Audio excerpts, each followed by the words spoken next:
Hello, hello, hello. Welcome to another Thursday Tales of Vardin on Tubi Diced.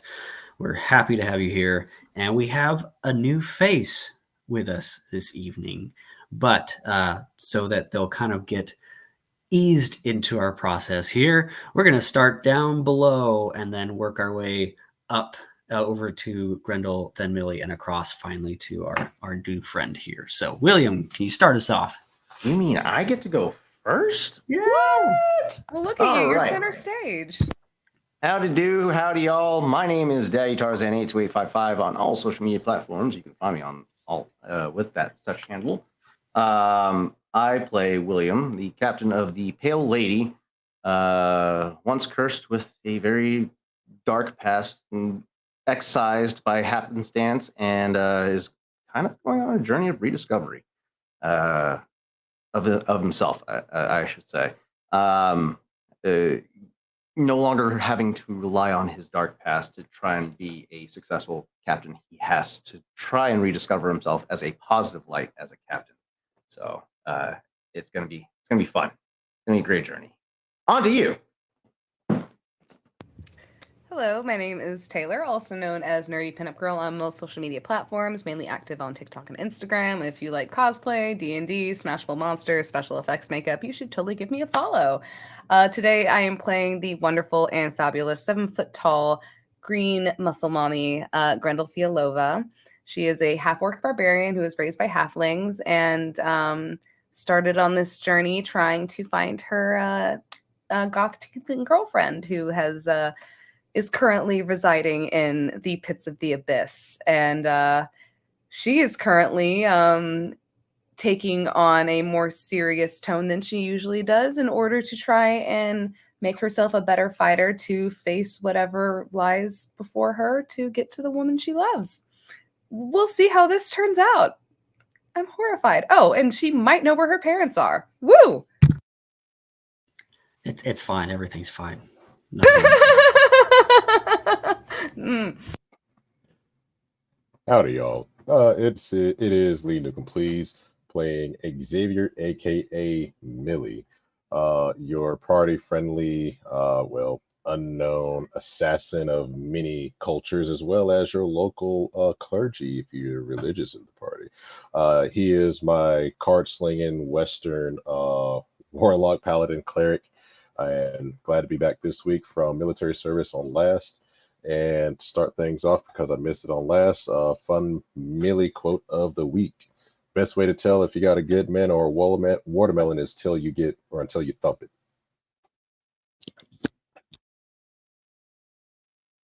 That's great.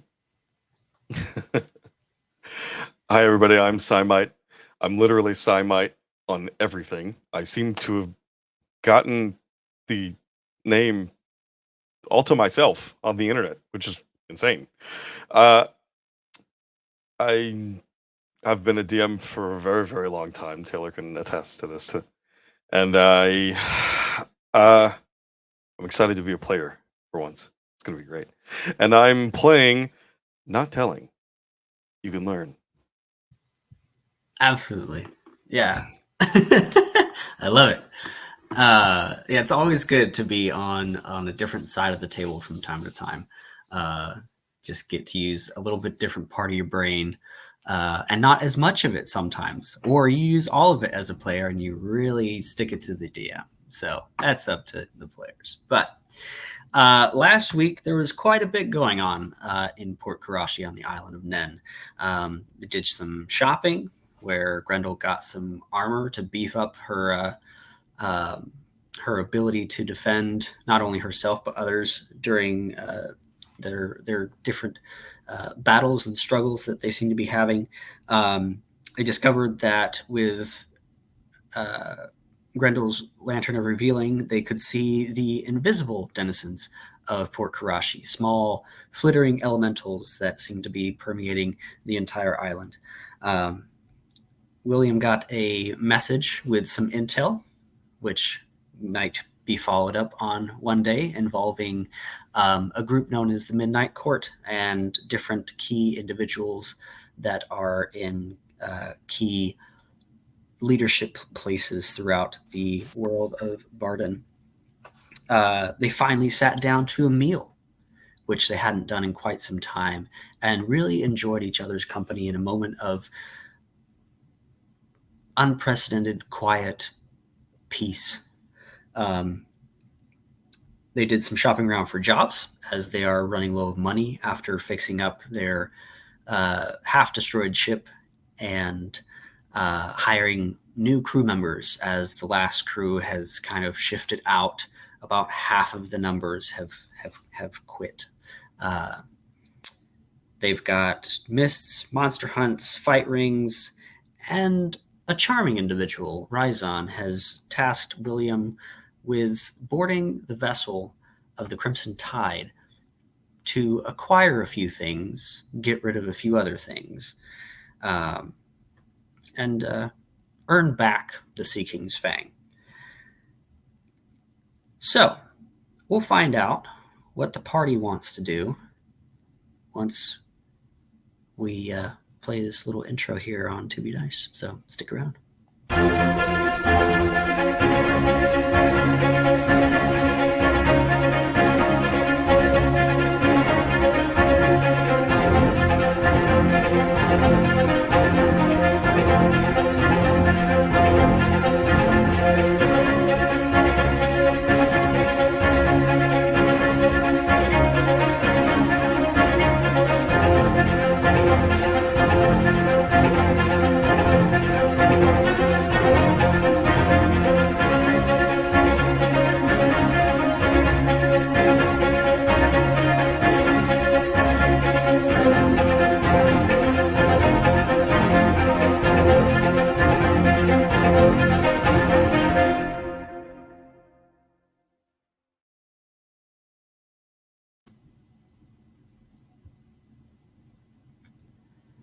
So,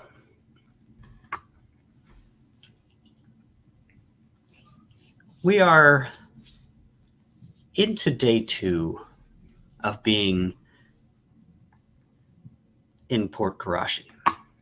The party has enjoyed some frivolities around town, just enjoying and taking in the sights, the scenery, getting their bearings around the city, and getting to work on the things that they need to move forward with their quest.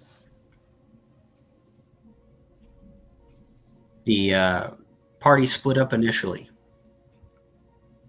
Xenia and Grendel going off, William in a different direction, eventually convening for a meal, and then splitting once again to have their rest for the evening. Grendel and Xenia heading to the Temple of Akros in this town. Finding Xenia's aunt and uncle to be the clerics and religious folk running the temple and the small orphanage that is run there. They were welcomed to a gortak, which is the orcs' welcoming of kin. Once that finished up, they bedded there for the night. William off to his quarters. When we first arrived at Port Karashi, our dear friend Millie almost immediately knew these streets, and taking off in disguise, found an old contact.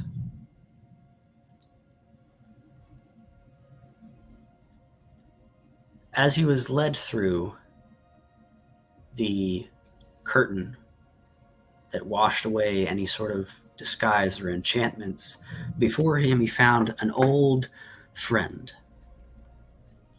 a large orange toad with blue tattoos. And if I recall, he said, "Well, Millie, Misa no see you in some time.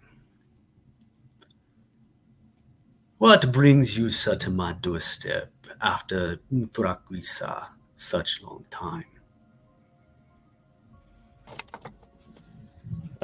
Well, A man that knows the streets knows a good bit of intel that I could potentially procure if you so happen to be willing to entertain me for a little bit, and I'd do the same for you. Hmm.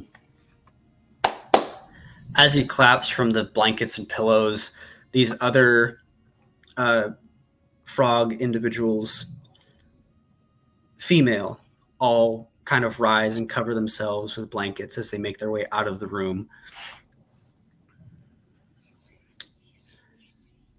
And Yusa, tell me, Millie, why should I help a Yusa?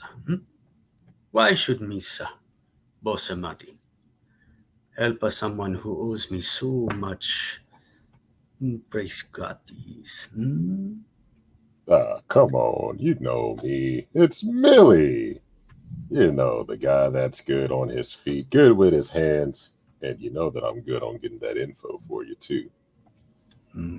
But it's a curious thing, and I just wanted to see if, I don't know if anybody's in the market on some specific targets. And in exchange, and Millie will, for barter, he has nothing of value aside from. Millie is going to present a costly little coin purse, procuring, we'll say, 250 gold pieces. Hmm. Hmm. You know, you are right, Millie. What's a few thousand between Berguataki, old friends? Exactly. And don't worry, you know I'm good on my word. At a Misa find cost. way that Yusa can pay me back and get what Yusa want. Atta boy, that's why I came to you. I knew I could trust you. You know, my mama always said, you don't bite the hand that feeds you, nor the hand that pays you. So, Yusa have good timing, Millie. Coming to Bosamade door. and Misa about then, to send Mirqua here to Beruquisintata. Hunt you. oh, But that's what I like about you, Millie. Yusa honest man. honest as thieves, or honest as thieves can get. Mm, yeah. So this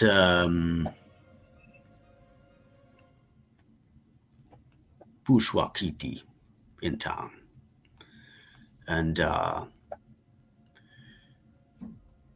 he's a messing with my stuff. He's a messing with my pockets and my money. Okay. He also, Oh, he also messing with Misa people. Him bring black dust into Misa town. Cause lots of problems. Mm, Misa need him gone. But word has it that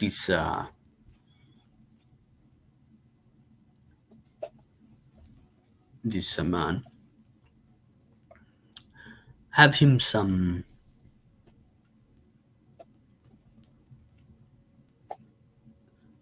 utaki, some some coin and other things.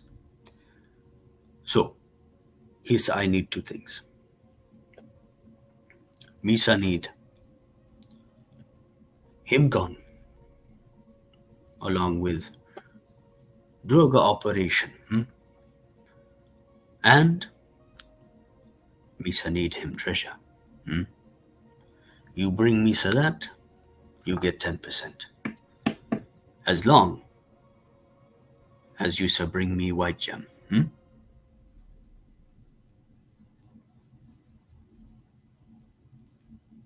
Sorry, I'm still writing this down. One You're second. good. You're good. So sounds like a fun time for me. And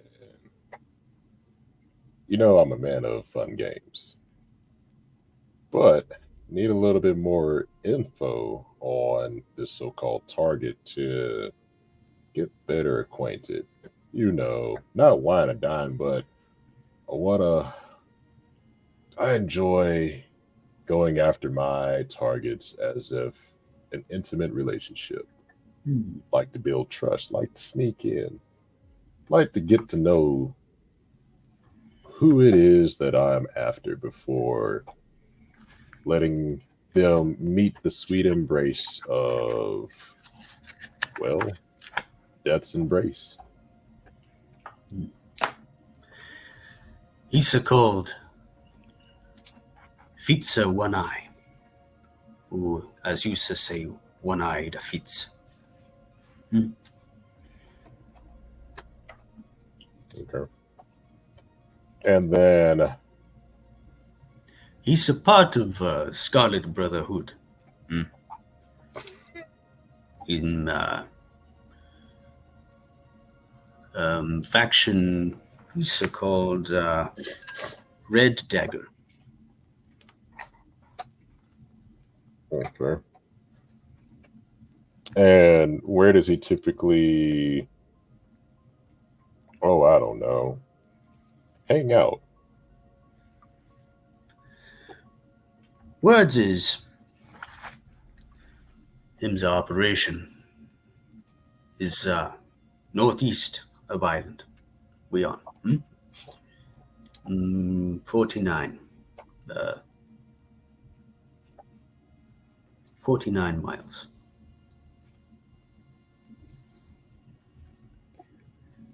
Okay. And then, just because, I like you, but sounds like a big risk, especially for, well, I don't know, some little white rock that you're after, but 10%, 10%. I don't mind doing it, but is there a way to, oh, I don't know, at least get something up front? And what I mean by that is no money, no gimmicks or tricks. I just want to ask a question and just get an honest answer.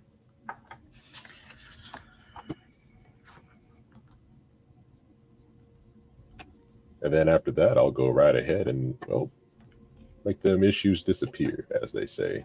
And then Millie does a hand trick with his cards. If I can, I will do a performance check.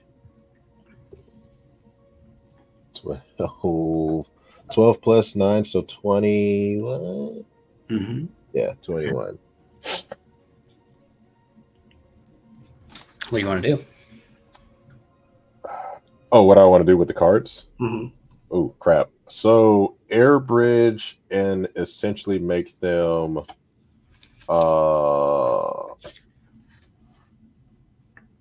I don't want to do any of those. No harmful effects. Essentially just bridge the cards and use Jesus Christ. Prestidigitation and essentially make like a flame trail of a flaming arch Mm-hmm. before they disappear back into my magical deck that's somewhere on my body.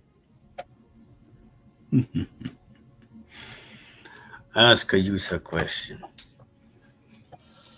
So I need to know if you know anything in the backgrounds of how did his name go? It had a little kick to it. Ooh, fuck.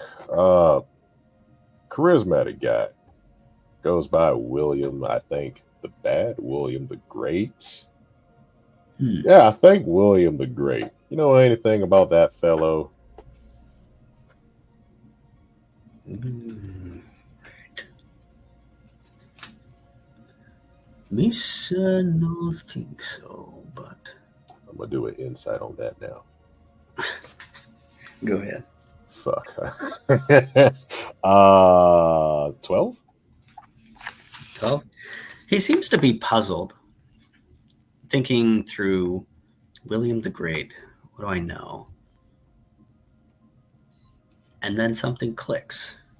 You see his expression shift.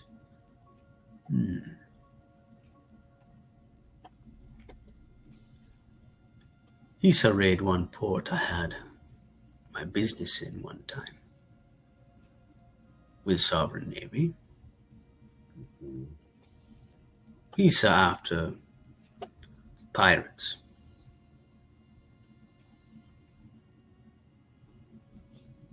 Sure.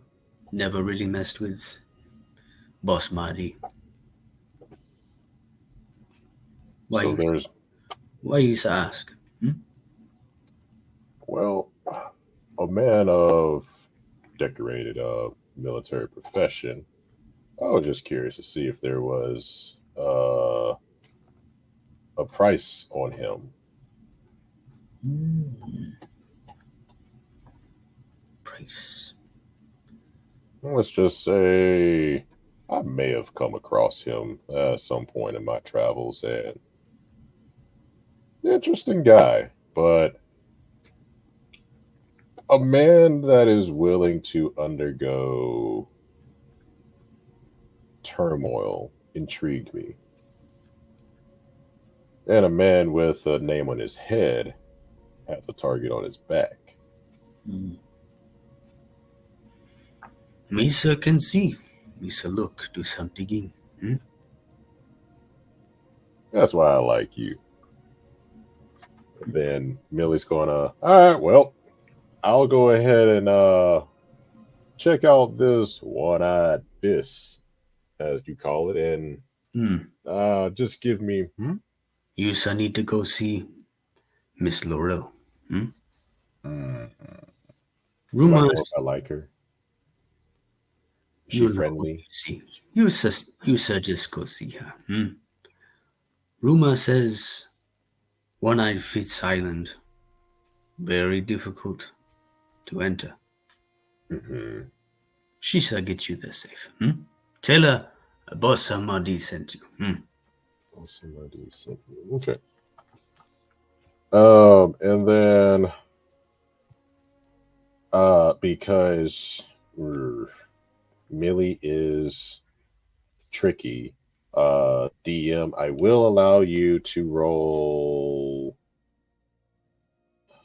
if he is magic induced or magic capable, an arcana or a field check with Millie.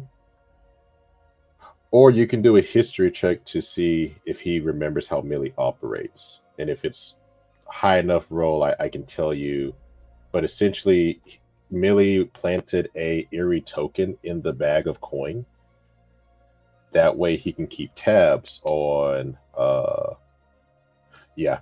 So Arcana 18, he feels that something's magical about the coin that Millie gave him.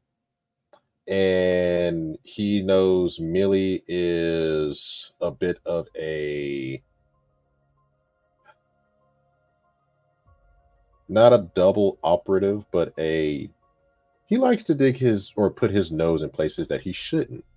And he likes to gather as much intel as Likes to possible. cover his bases for sure. Yeah. So he can tell that Millie planted something in the coin purse.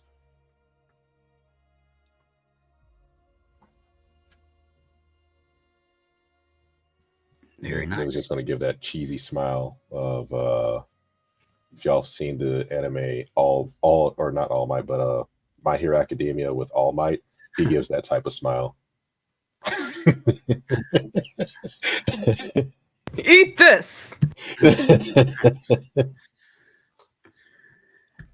Okay, so the rest of the party has gone on and done their shopping, done their visiting, they're looking around. Is there anything else that you would like to? I got a nap. Sorry. Is there anything else that you would like to do before we kind of catch up timeline wise with the rest of the party? Oh, Millie's definitely going to try to get a magical weapon if he can. More specifically, a veteran cane is what he's looking for. Veteran cane. Let me see. You know, Millie got to stay popping and looking pippin', you know?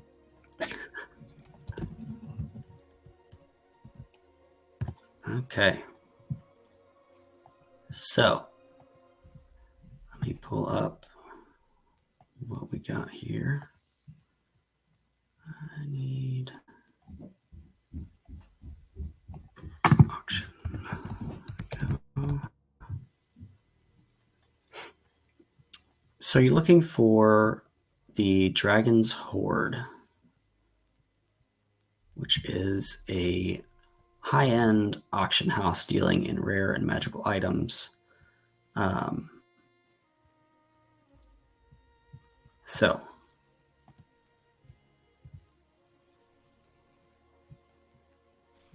All right, I'm back. Sorry, I had to change out the bulb. now you're good. Sweet. So dragon hoarding or hold. Yep, the Yeah, Dragon's I'll go Hoard. there.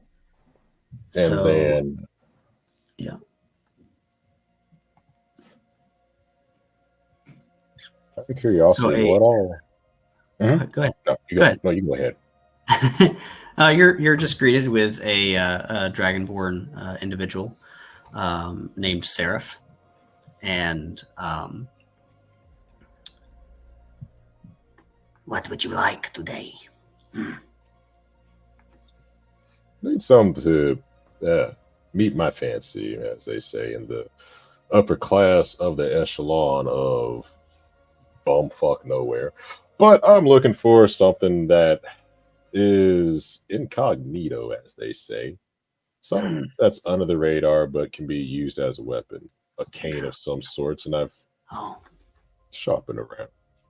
well, this isn't a weapon, but I have this. And she whips out a little silver coin that is pretty indistinguishable from any other piece of silver.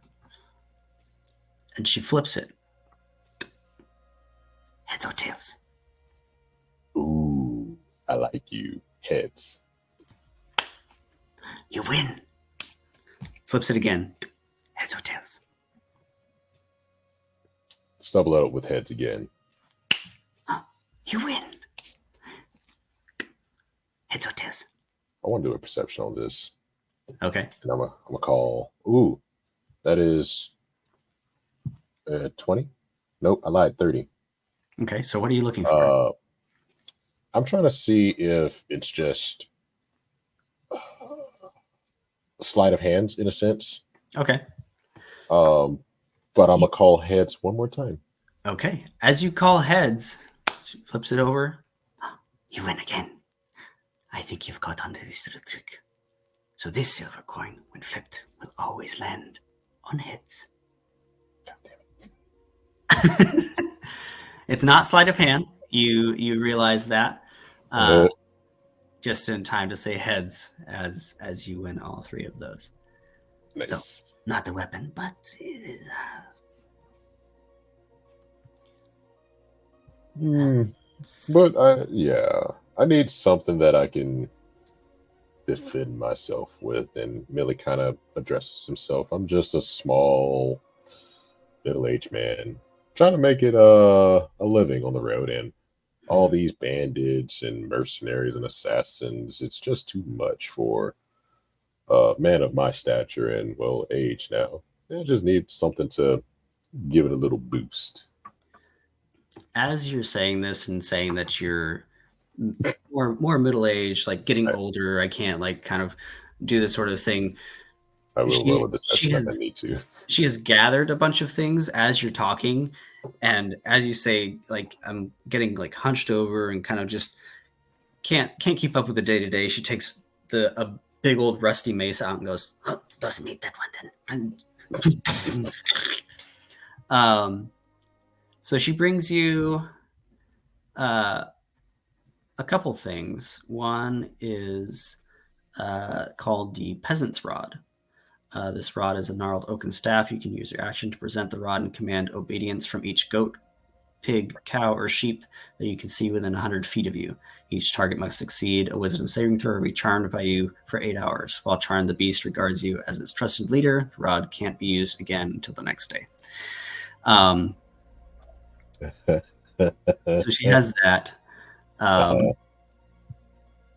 And a few other weapons, but the one that catches your eye is indeed a curious item that you are indeed looking for. Ooh. Is it cursed? A small walking cane. Yay. What is... And he's going to look at the cane and say, how can that help me fight off bugbears or goblins? Well, this particular walking stick has something extraordinary about it. Something magical in sense. Okay. I don't have identify, do I? I have detect magic. I guess I will cast detect magic and hope that I don't die. There is on this particular thing, what you get is transmutation from it. Okay. Millie's going to ask to hold it, and then he's just going to mess around and hope that it doesn't find out in a bad way. Okay. So I will attempt to activate it, and hopefully we don't get hit with copyright. Avada Kedavra. As you do. Spelling just enough and you won't get hit with copyright. There you go. As you do, it shifts and reveals itself as a longsword. Ooh. And then Millie's going to waft it again or wave it again to return it back to the staff. And then did she mention anything about the goat staff to him on what it does? She mentioned that it was a peasant's rod and it has the ability to charm people around the individual wielding it. People?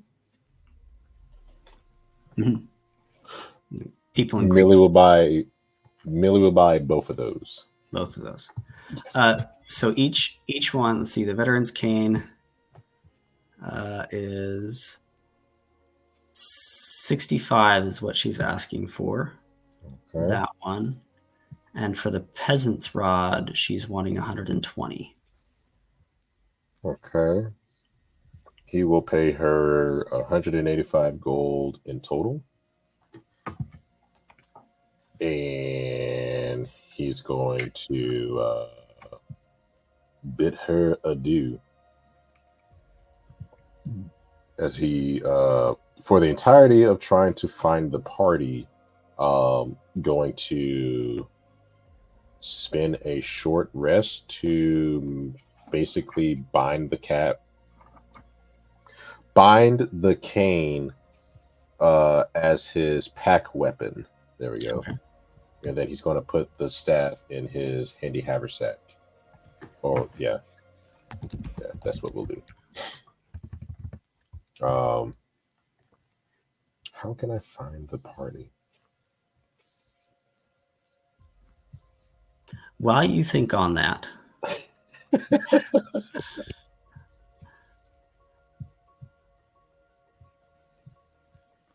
we have come to a long rest, which is where we left off last session. William, where do you find yourself long resting? Oh.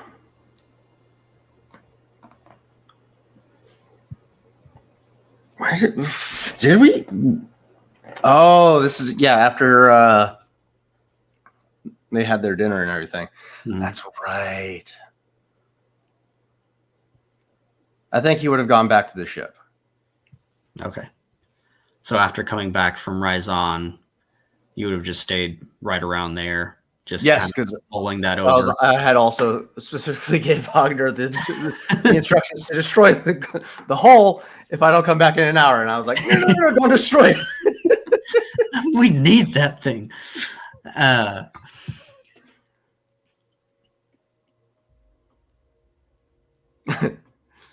After the day, you had spent a lovely meal with your crew,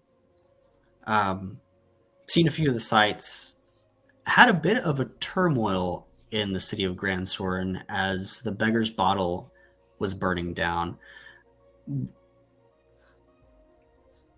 Do you find rest this evening, or do you continue limping along on short rests?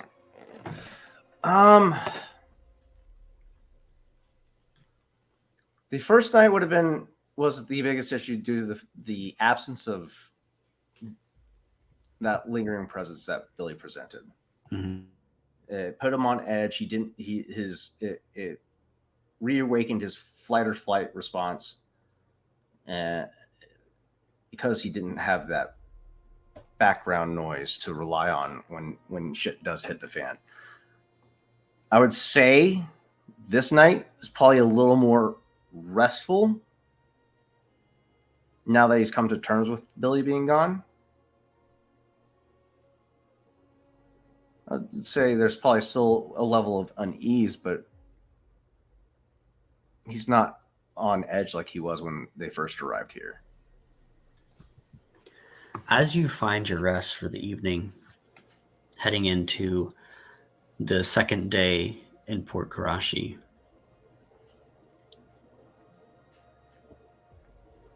you find yourself once again in a far too familiar place.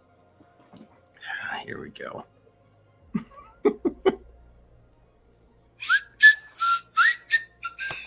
All right, let's see. Oh, good. You're here. I won't keep you too long. I know you gotta get your beauty sleep. I just had a little, something for you. I finished a little present for you. And he produces a small metal ring with a tiny bell attached to it. It's all metal. And he sets it in front of you and slides it across the table.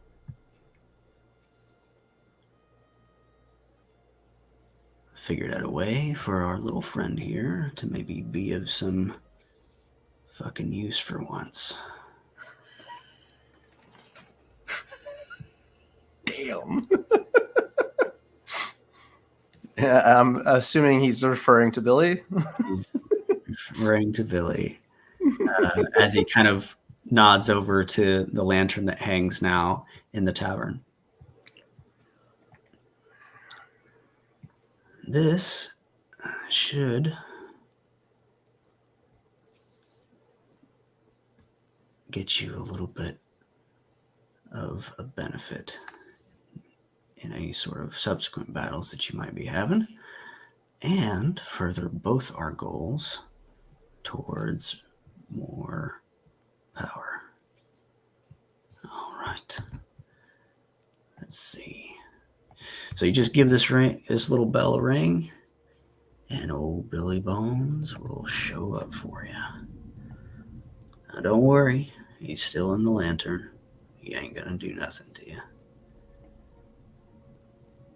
But Oh, you're tempting him with his comfort blanket. No.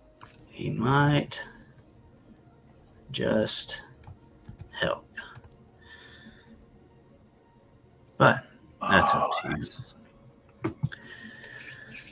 But anyway, I'll go ahead. Fucked. That's so fucked. After he just starts coming to terms with it. No. Oh shit. Above table, yeah. What? Tarzan freaking the fuck out. William, on the other hand,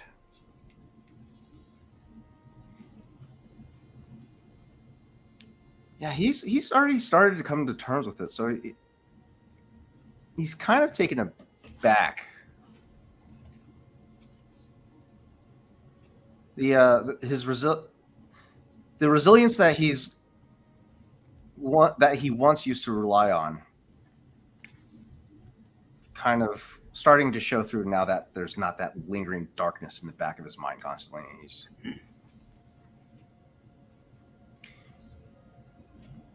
He's power. That brings up a good point, Mike.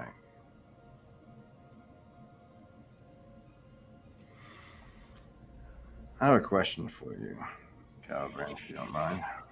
Oh, yeah. I mean, I'm here all the time, so fire away, I suppose. I'm just curious. What will you do with all your power and trinkets that you desire? What will you do when the world that we live in is reduced to fire and ash? Will your trinkets sustain you? Will that power save you? Or be your prison when everything is gone? It should pay. It should save me. I paid a hell of a price for it so far. So you'll be content with your riches and power when you're all that's left? Listen, you stick with our deal. Get those shiny little paragon pieces. Put them with mine. You won't have anything to worry about.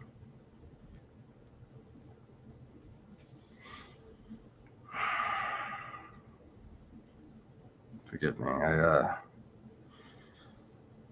just had this notion that maybe there was more to you beyond just a grab for power, maybe some humanity. I apologize for that misunderstanding.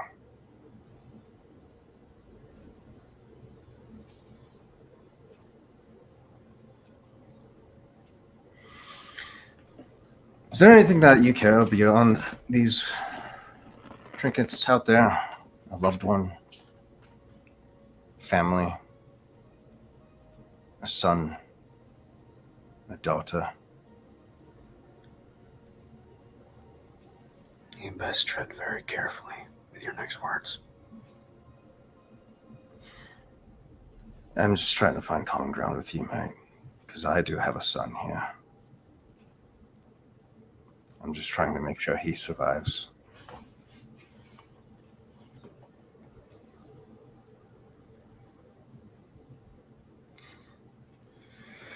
I appreciate the offer with the bracelet, but forgive me if I don't rely on it. Maybe another time then. And he reaches across, pulls it back, and places it in the breastcoat pocket. Just think about what I said. We have more common ground than you know, William.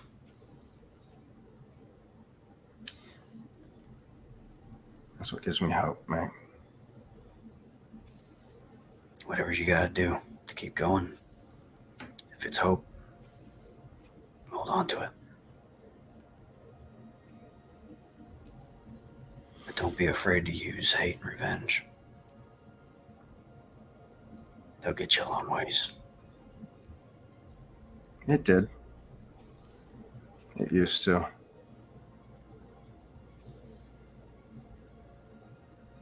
I'm trying to find a new sense of motivation Hope you can find that with me. It was nice talking to you, Calibran.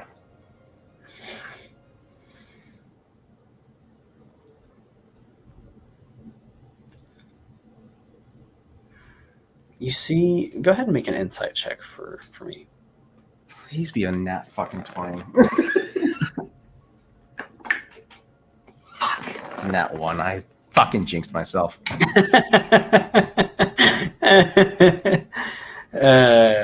I think William would have been more focused on trying to convey his words than trying to read Calibran, making sure that what he's conveying is absorbed and not trying to discern whether or not he's breaking through to him or not. Just he wants him to feel his passion with the words that he's conveying in this moment.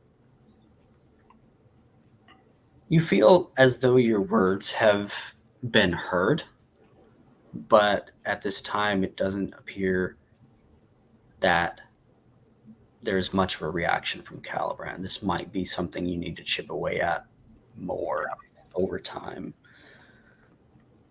as he is very closed off and reserved about anything prior to you. Right. He's dug around in your head for a while. He knows all sorts of things. But going the other way around is difficult. Still a one-sided relationship for now, but yeah, he's got to work on it. I can understand that. As you leave, you gain rest for the rest of the evening, and you wake the next morning in your quarters with a cat on your chest. And sitting on your desk is a long-haired individual, cloaked, with a dagger stuck in your mahogany desk, twirling it. First off, rude. Secondly, if Billy Bones were something he's relying on right now, things would be going very sideways right now. But yeah, waking up to this visage. Good morning, Captain. I think it's about time we had a chat.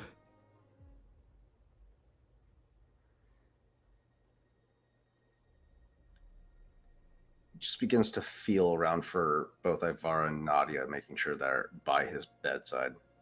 He puts the dagger away, puts his hands up. Sorry, I get fidgety. Waiting. Yeah, it's a little unnerving, mate. Sorry. What can I do for you? He sits up in his bed. Well, first of all, Captain, I think we should get the elephant out of the room. My name is Emrys, the Unseen. I have been a member of your crew for a good long while now, blending into the background, well paying the heads of your crew. 10 gold a head. It's nothing to sneeze at, just to keep me quiet. Also, saved the ship once or twice for your bosun. Quite good with wood. That being said, I'm coming forward now because I feel there is critical information that you lack. And I want to help you to understand your world, your circumstance a bit better.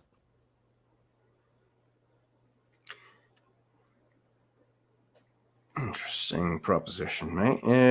Any insight into what a kind of mission introductory is graciously welcomed. And it's a little upsetting that me men have been hiding you from me. I haven't been too happy with you, and actually, I've been one of the voices speaking against mutiny, so you're welcome for that. I know that you can be a good man. It is my hope that I can aid you in your quest to find the rest of them.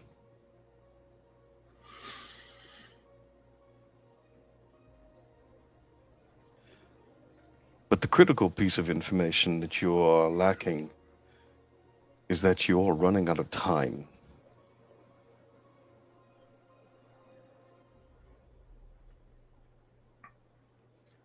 I believe that we've been operating with that sense of mentality since we started this mission, but if you have insight on the timetable further than we do, I would be inclined to hear that information. So, I'm fairly adept at paying attention to details.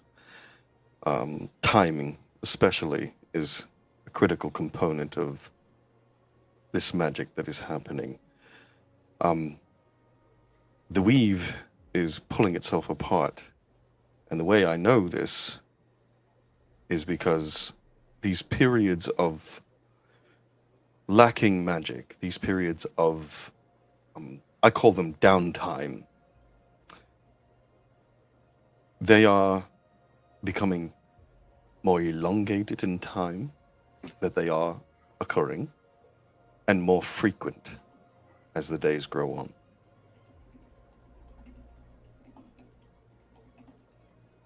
And I fear you might not have as much time left as you would. Whatever you did in Ember Shard helped. And I'm not, even though I saw what you did, I'm still not entirely up on the details of how you did it, or even why. But it piqued my curiosity to the point where I wanted to follow you for a while. Now that I'm completely out of gold to do so, I feel I have to be upfront.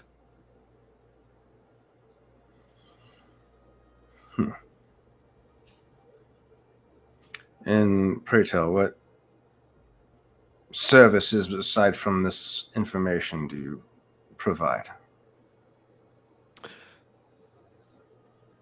As I said, blending into the background is very much my specialty. I was on this ship for 3 months or more,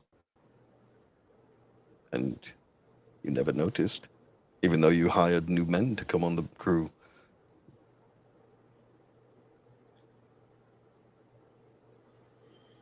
I'm a thief. Now, that being said, I have never stolen from you, and I would never intend to.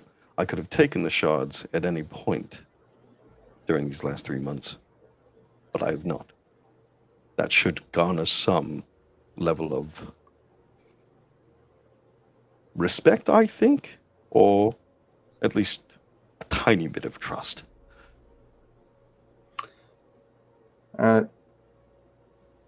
Your words would hold some weight if you weren't given the only option of transportation through me. So stealing things out of before we made land probably wouldn't have made sense. So if you were going to steal something, now would probably have been the time to do so. That being said, and he starts checking his pockets. I could have stolen them back before the Myconids, back before the chest-bursting oozes. Really, anytime. But I don't want to take them from you. I want to help you understand them. All right. I just have one question. Please. Who the fuck do you work for?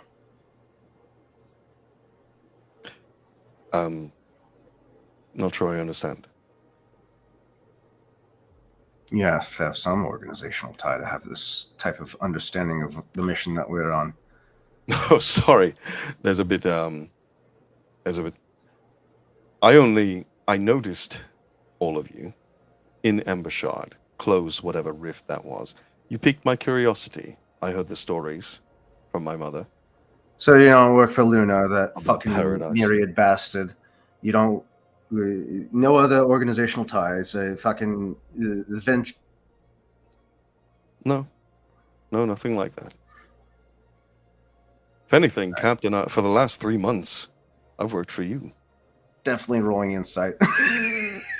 Go ahead. Definitely rolling insight with fucking burning a tactical sense to increase it with a D8. But to know the paranoia. Another nat fucking one. What is going on? Oh, no. You're going to jail. You're going to jail. I rolled extremely low too, but it's an 11. Even a skill check. I mean, is there crit fails on skill checks anymore, or is it just? Is it a nat one an auto fail, or is it on a skill check?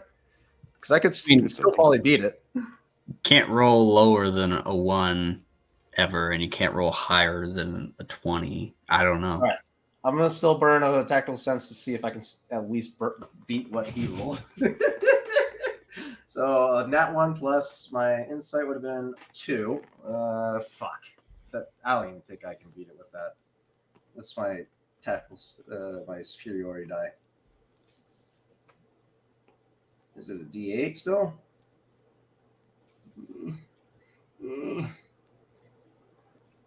Where's my maneuvers? Sorry, 1 second. Superiority die. There we go. It is a D8. Fuck. Yeah, there's no chance. 10 is the highest I can get. Nope. Can't. Not beating it. You said 11, right? Is what you rolled? Yeah, there's no chance I can beat it. But yeah, no. Yeah, you would have definitely spotted a little hint of anger when he mentioned the name Luna and the Myriad, and then the Venturi. From what you can tell, his facial expression is like, who? Like what? Yeah. Okay. Captain, I understand your apprehension. I've been following you around like a creepy stalker for the last 3 months. I would be apprehensive myself, but the only reason I did that is because I'm not great at people. So I like to get to know who I'm introducing myself to before I go ahead and throw myself in there. Well, you sound like you have a lot in common with my navigator, Zinnia, so I guess I could get used to that. Oh. I thought so too, but she's strangely well put together, and I can't quite understand why she's a member of your group. She really has her stuff together. Yeah, He I've kind of taken him under my wing. He has potential. He just needs guidance. That being said, I did make you something, and I reach into my bag. I go. I hold my ours hand are still sitting. The ladies are still sitting by the side of the bed. He's just sitting up with his arms on. I bring out. It does look like a weapon, but it's like a toy. It's a toy wooden sword that he has carved. I realize you're on a journey of self-discovery. I wonder if you might have had one of these back when you were a child. Back when you were just learning the sword.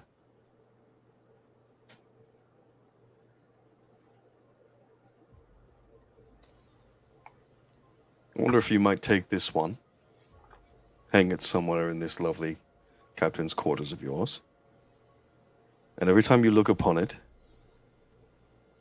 perhaps gain the perspective of that boy who looked at the world with eyes of wonder.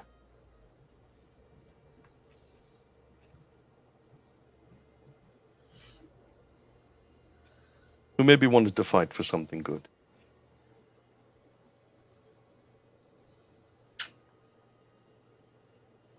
I said I was good with wood, and this is it. I realized I was coming in like a creep, and I just wanted to do something nice. Sorry.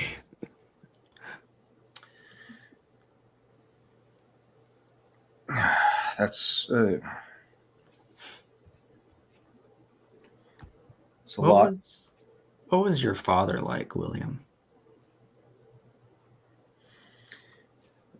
Very absent, being a political figure as well as a military leader. The few and far in between interactions that he had with his father were probably some of the more impactful, but cold and precise interactions. Anytime he interacted with his father, it was to teach him something, to hone him, to prepare him for his own journey into the military, because that was always charted in his future. He was going to be part of the military, and so those interactions were always purposeful. As he's presenting this sword, various memories begin to flash. You as a boy of maybe 10. Again. Do it again. Parry. Blow. Thrust. Parry. Duck. You get smacked in the face. I told you to duck! Maneuver. Use your feet. Again. Yes, Father. The memory shifts to something else. Bruises. You're sitting there next to a stone wall, kind of looking them over, rubbing one that's more so recent.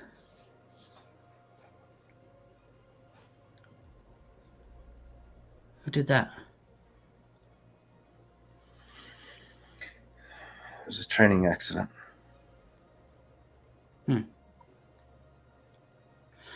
Name's Travis. Travis Hortigold. Looks like you need to learn how to use a sword. William Antonio Powell. It's nice to meet you.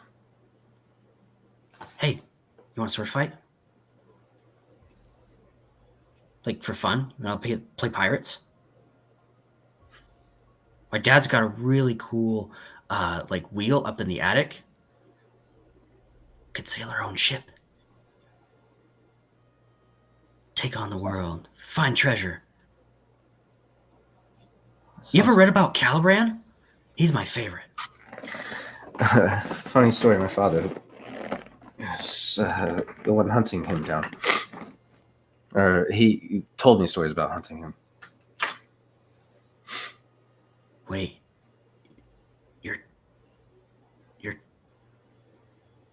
Your dad's the Powell? What's he like? Is he cool? He's something. Yes. Hey, anytime you want to come play at my house, you can just hop over, okay? I would like that. Thank you, Travis. And he hands you a wooden sword very similar to the one that our friend here has given. And those memories quickly flash as he's speaking to you.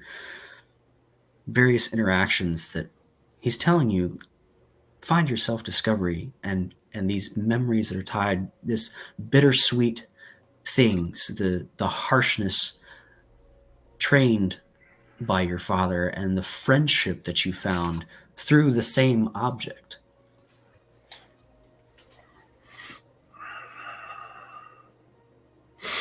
Emerus, you can leave it on my desk for now. I need a moment. All right. I'll just go chat with my friend the bosun. It's very good to finally meet you, Captain. I'll leave you to it. Thank you. And he exits the room.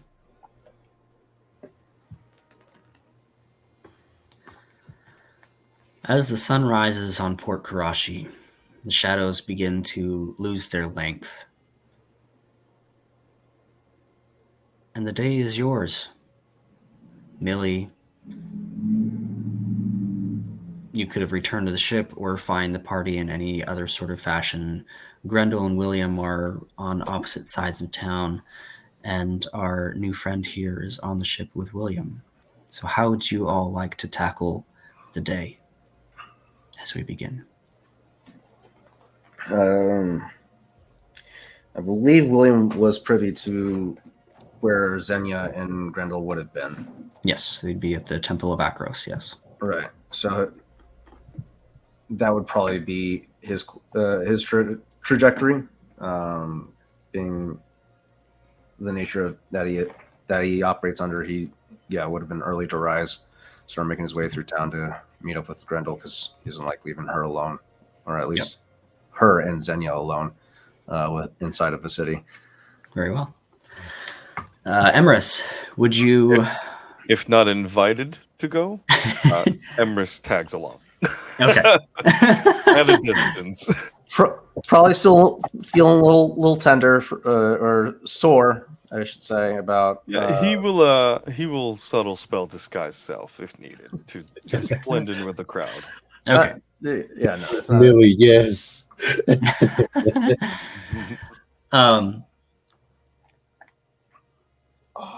As you make your way through the city, you pass in front of Mahdi's Emporium, and outside you see a familiar orange, fat tabby cat.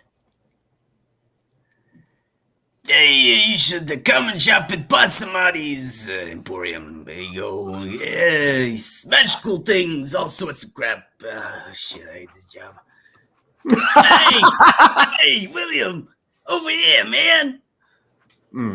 It's me, Alfonso Torzini, and Bouchard, you know. I told you the sloppy hole and it's all weird and nasty and drippy. Yeah. Gave you a good deal. I'm still doing my thing, you know. If you need, like, spell scrolls, used artifacts and things like that, I could get you a good deal on them. I'm learning the city, so here before long, I'm going to start Alfonso Torzini's tours around Port Karashi. It's good to see you, Alfonso. Long time no see, mate. Don't have any money to spend right now. I gotta save up what I do have. But if we're actually looking for work, if you have anything right now. Sorry, my mind's a little off right now, but No, it's all right, man. It's all right. What sort of work you looking for? we could do courier services, protection work, anything of the sort. Mind you, we charge a pretty penny because the service that we provide is going to be top tier. But yeah, if you need protection, if you can afford it, we can do it for you. If not, any courier services and whatnot. Right. I'll keep that in mind. If I hear anything, I'll let you know about that. Yeah, if you can find us work, we'll provide you a service fee or a finder's fee as well. Hey, when you get some coin after some of those jobs come back, I might have something for you. A real good deal. Will do, Alphonse. Have you heard any strange happenstances going on about town yet? No, but I've had some really good fish while I'm here. Looks like it. You're looking a little healthier than when I last saw you in Invershot. Thanks, man. I'm trying to wash my weight. You know, eating the lean fish, not so much the fatty ones, you know? That's good. Yeah. All right. What sort of weird happenings, anyways? Anything supernatural, really. We heard tales of some things going on at the crown of towards the top of the city, but Oh yeah, let me see what I got here. What did I put that? There we go on right here. And he flips out like a little like a tour book thing. Yeah, Hmm. I'm trying to memorize this thing. There it is. Yeah, the mist of the ground. There it is. The locals believe that the mist surrounding the ground is part of an ancient. What is that? Trying to learn 3 languages at the same time too. They're just doing all sorts of stuff, an ancient fallen star. That's yeah. People say that mist is caused by whatever's in the center. Blah blah blah. Locals also believe it to be what they call a hashi, which is a bridge to the afterlife. That piques Emerson's interest. That As too he's piques watching through the Williams. roof.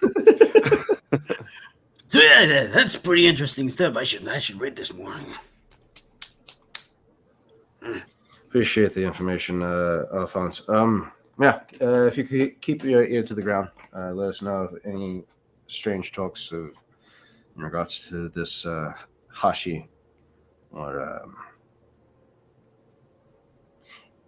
any anybody coming down with strange illnesses that causes blackening the extremities. Illnesses, no, but if you ask me, there's some sketchy stuff going around the town. You know what I'm saying? What's kind of sketchy? Just new drugs in town. I mean, I can trust you, right? Of course, mate. Okay, well, Boss Monty here isn't exactly, on the up and up. But from what I hear, he's got some wicked stuff. Some crazy drugs that like make you hallucinate and have a good time. But nothing to harm people, just hey, space out for a little bit, kind of forget about life. There you go. This new drug, he's not the distributor. He's trying to actually weed him out of town. It's black dust supplier. It's coming in on Scarlet Brotherhood ships. Motherfucker. And that stuff, man, I've seen some wicked things. I've only been here like a week. Yeah. Have you noticed any? Have you seen any names of the ships from the Scarlet Brotherhood? One in particular comes in. It's got fanned sails. I've never seen them before, like a dragon's wing. Oh yeah, he did tell me about this. That's right. Fuck these motherfuckers. What was the name of that ship? I got it here. Crimson Tide. I know another one. All right. Thank you for your help, Alphonse. Yeah, just keep your ear to the ground. We're looking into that type of. We're looking into it. Oh, good. You're already on the case. Look at you, bunch of heroes, taking one town at a time. We're trying, mate. Thank you. Yep. With that, William. God damn it, the Scarlet Brotherhood's the fun fucking supplying shit. Shop at Basmati's Emporium. He's trying to drum up business as you. I love this guy. Out of curiosity, is there a way for me to either use street urchins to track down William and Grindel, or can I do a augury spell to see? Yeah, absolutely. Like you're far outside of what the norm is. Both. Oh no, I'm disguised. Like Oh. Millie is. Yeah, Millie don't show his true face until the target is killed. Gotcha. But yeah, you could definitely use street urchins to kind of track them down for sure. Yeah. I'm just gonna ask. Just gonna ask around if they've seen like a maybe like the description of William, sad dude, looks like he may have lost his dog. A little bit on the sad end, but walks around kind of like this, and he kind of tries to imitate how William walks, and then describes Grendel with, "Have you seen a lady with a bunch of flowers? I mean, she smells like a floral shop, and she's an orc." You could start with her being 7 feet tall. I don't know. Not the most important part. No. Definitely smells of Scent- flowers and is an orc. You see him before you smell him before you see him. Yeah.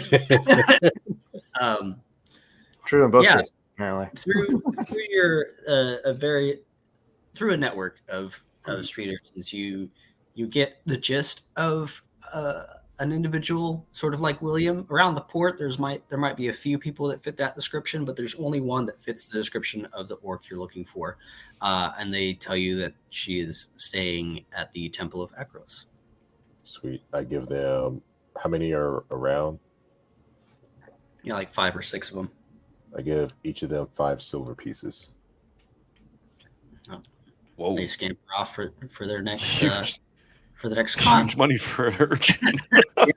Yeah. Millie is a networker, so One of them runs off. I'm moving out of the orphanage. If anything, he's more. I feel like he's more paying for their silence than he is paying for Yeah. like the actual information. That is how I'm seeing it. It's just like, here, scurry off. You heard nothing, folks. yeah, it is definitely. If I see them, I know exactly I can buy their memories. As you converge on the Temple of Akros, William, you are meeting that destination too. You're all seemingly coming together on the same point. Grendel, as you wake and have breakfast in the morning, and the aunt and uncle of Xenia send you on your way,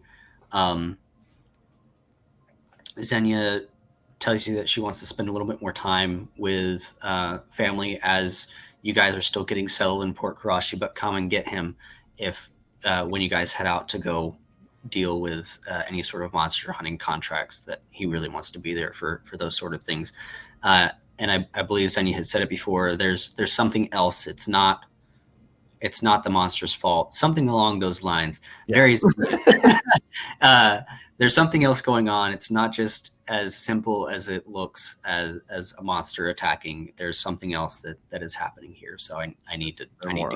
Yeah, they're more interested in relocating them than eliminating them. So exactly. I will say Xenia will log that information, but the one thing that she has been thinking about from the time she went to bed until she woke up is the fact that she has an idea of where her parents might be. And she has been thinking about the Dahlia Violetta since she has fallen asleep and woken up. She talks to Xenia, processes everything that Xenia has said, but again, she is still, that is the one thing on her mind is and especially knowing that this portable hole that they have, this sticky, sloppy hole that they have leads to Gran Soren, and is literally like a few steps away from what she has been looking for since she has recovered these memories. And as she wakes up and she talks to Xenia, she's going to very politely return the dagger that was given to her during the ceremony that they brought into her house. She's going to just respectfully, like, she's not quite sure how the culture goes, but she's just going to bow her head. So she goes, I want to say thank you very much for letting me into your home. Please make sure Xenia is able to spend as much time with their family as they possibly can. And I very much appreciate the amazing meal that you gave me and showing me a part of myself that I didn't really realize that I had. And she will respectfully hand back the dagger that was given to her as like a peace offering to offer in defense for ceremonial issues. She finds no need to keep the dagger, so she feels she needs to return it as she is leaving it to return the good faith that was given to her, given this weapon to defend herself in this host home. Almost instinctively, like second nature, you hand it back, as is appropriate. And Xenia's aunt just receives it cordially and goes, "You are very sweet to say such things. You come back anytime. You are most welcome here." I will say I very much appreciate everything that you have taught me. And like I had mentioned before, I was simply raised by halflings. I never have really gotten to be able to, in the moment, get in touch with understanding what it means to be half-orc aside from being half-orc. And I felt like I had connected to a part of myself I had not known for very long that I have yearned to understand. And I can't help but thank you guys for that. And please take very good care of Xenia until we decide to leave off the port. I know they're very excited to spend time with their family. I've noticed they have longed to find some piece of home on this journey. It's a blessing for us to find a piece of home so far from where we used to live. So it's very, very nice to have you, dear. Yes. Thank you very much. I hope you guys greatest blessings to whatever gods you worship, and may you find happiness wherever you may go. Gross be with you, my dear. Thank you. And with that, she will bow her head and she will exit out of the temple. And again, the one thing on her mind is she wants to go and see her parents. If they are taking time to spend time in this, she is literally, that is the one thing on her mind as she is exiting this establishment. And she is going to take a deep breath, brush herself off. She's again got kind of like one of her other ripped dresses that she has. Her hair, again, instead of letting it flow long as she usually does, is tightly pinned up and kept out of ways, still adorned with flowers as she is, and also wearing this new armor chest plate with pride as she is going onto the street, readying for whatever obstacles are to come, because she's slowly trying to take the steps that she needs to, even desensitizing herself to get to where she needs to go to get her Helene back. But not only that, she now finds that she may have actually found her home and possibly some answers that she never thought she would have in her whole entire lifetime. Hello, Grendel. It is me. You do, as you leave the Temple of Akros, William, Emrys, and Millie, you see the 7-foot Emrys is on a nearby rooftop. No, you sort of see her squatting down as she walks out of the doorway, and you just hear doo, doo, doo, doo, as she just stands up and she looks around. If William makes himself, she goes, "Oh, hello, William. Good morning. How are you today?" I'm good. How was your stay with Xenia's family? It was interesting. She'll take a moment to kind of look at the stranger standing next to William, and she goes, "Hello. I do not know who you are. Hello, my name is Grendel. William." Emrys is on a rooftop, following William. So not. Okay. So he's not beside. Okay, never mind. All right, scratch that. However, Millie did appear out of the ether.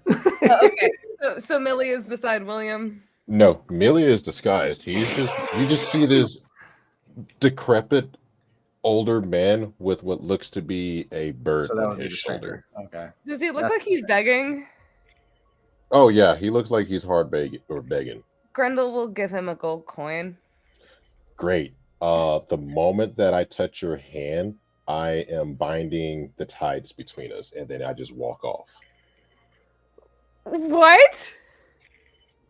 Let me see if you actually pick up. What is with all these sneaky motherfuckers in this party?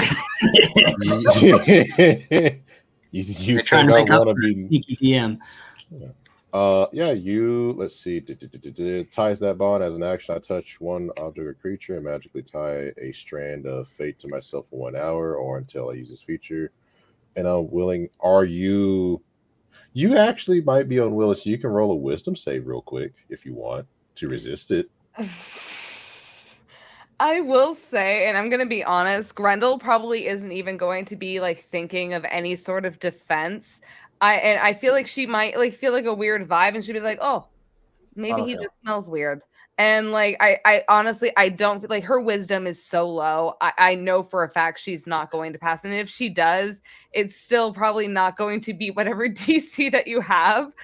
And so Grendel, her guard is not up right now. She has so many different Sweet. things on her mind. So I will say she probably not willingly fails it, but she doesn't even notice it. And yeah. Now, you do know that he does have a bird on his shoulder that looks familiar, but Oh, yeah, like the one she bitch slapped? no, you try to bitch slap Millie.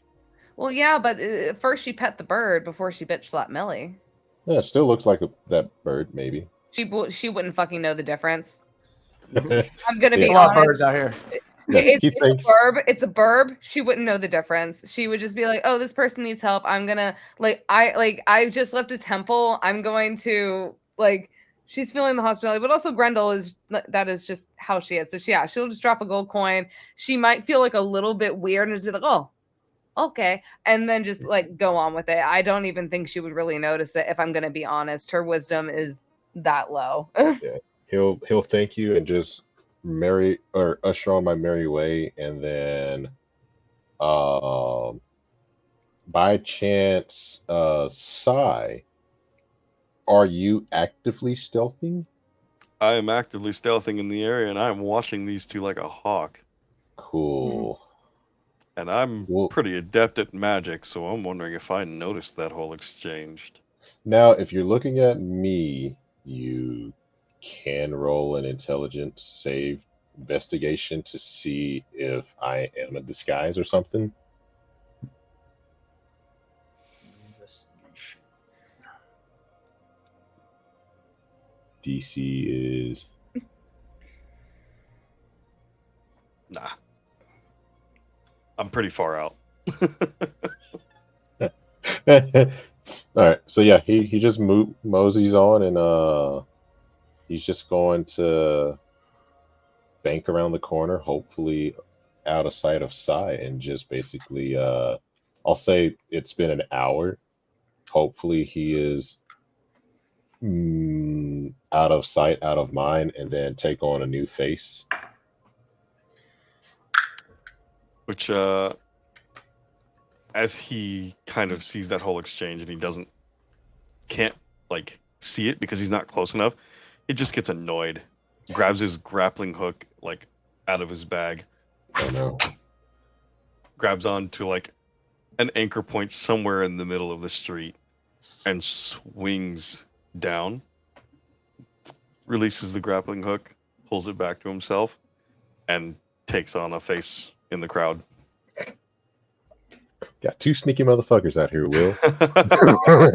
On that note, so considering there is no one else but William as Grendel and exits the temple, Grendel, she just kind of has like this look on her face to where like you can tell Grendel doesn't think very much, but you can tell Grendel has been thinking a lot. She has, it's almost like I wouldn't say like emotionally exhausted, but like you can tell there is something on her mind, and she just kind of and she goes, "So are we going to go back to the ship right now?" We have work to do, but on an inside of 20, nat 20, mind you, getting a sense of something's going on with you internally. What happened? Well, I got to learn a little bit about orc culture, but William, would it be okay if you know how you use the sticky hole to go to Grand Soren to see your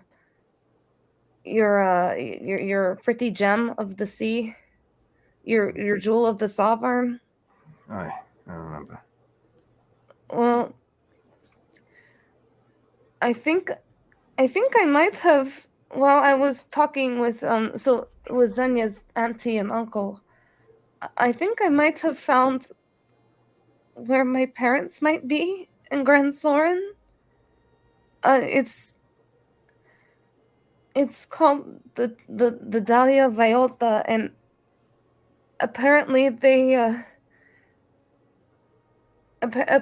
own like a little tavern there, and if there's any chance that they might be there, and I'm not talking like my mama and papa who raised me at the brewery. I'm talking about my real parents who I hardly have any memories of right now. And if there is any chance that I could possibly meet them, I even if it was just like an hour, I would just like to go and visit them and maybe see if this is, and it might be too much to even, I don't even know if it's even possible, but if there's even a chance, like, my name is, aside from Grendel, my name is Dahlia. That is the one that my parents gave me, and I understand, Grendel. I understand. With an 18 for history, would the Dahlia Violetta been established by the time when I was in Grand Soren? And then, out of curiosity, with me being around the corner, could I hear this conversation? you motherfucker.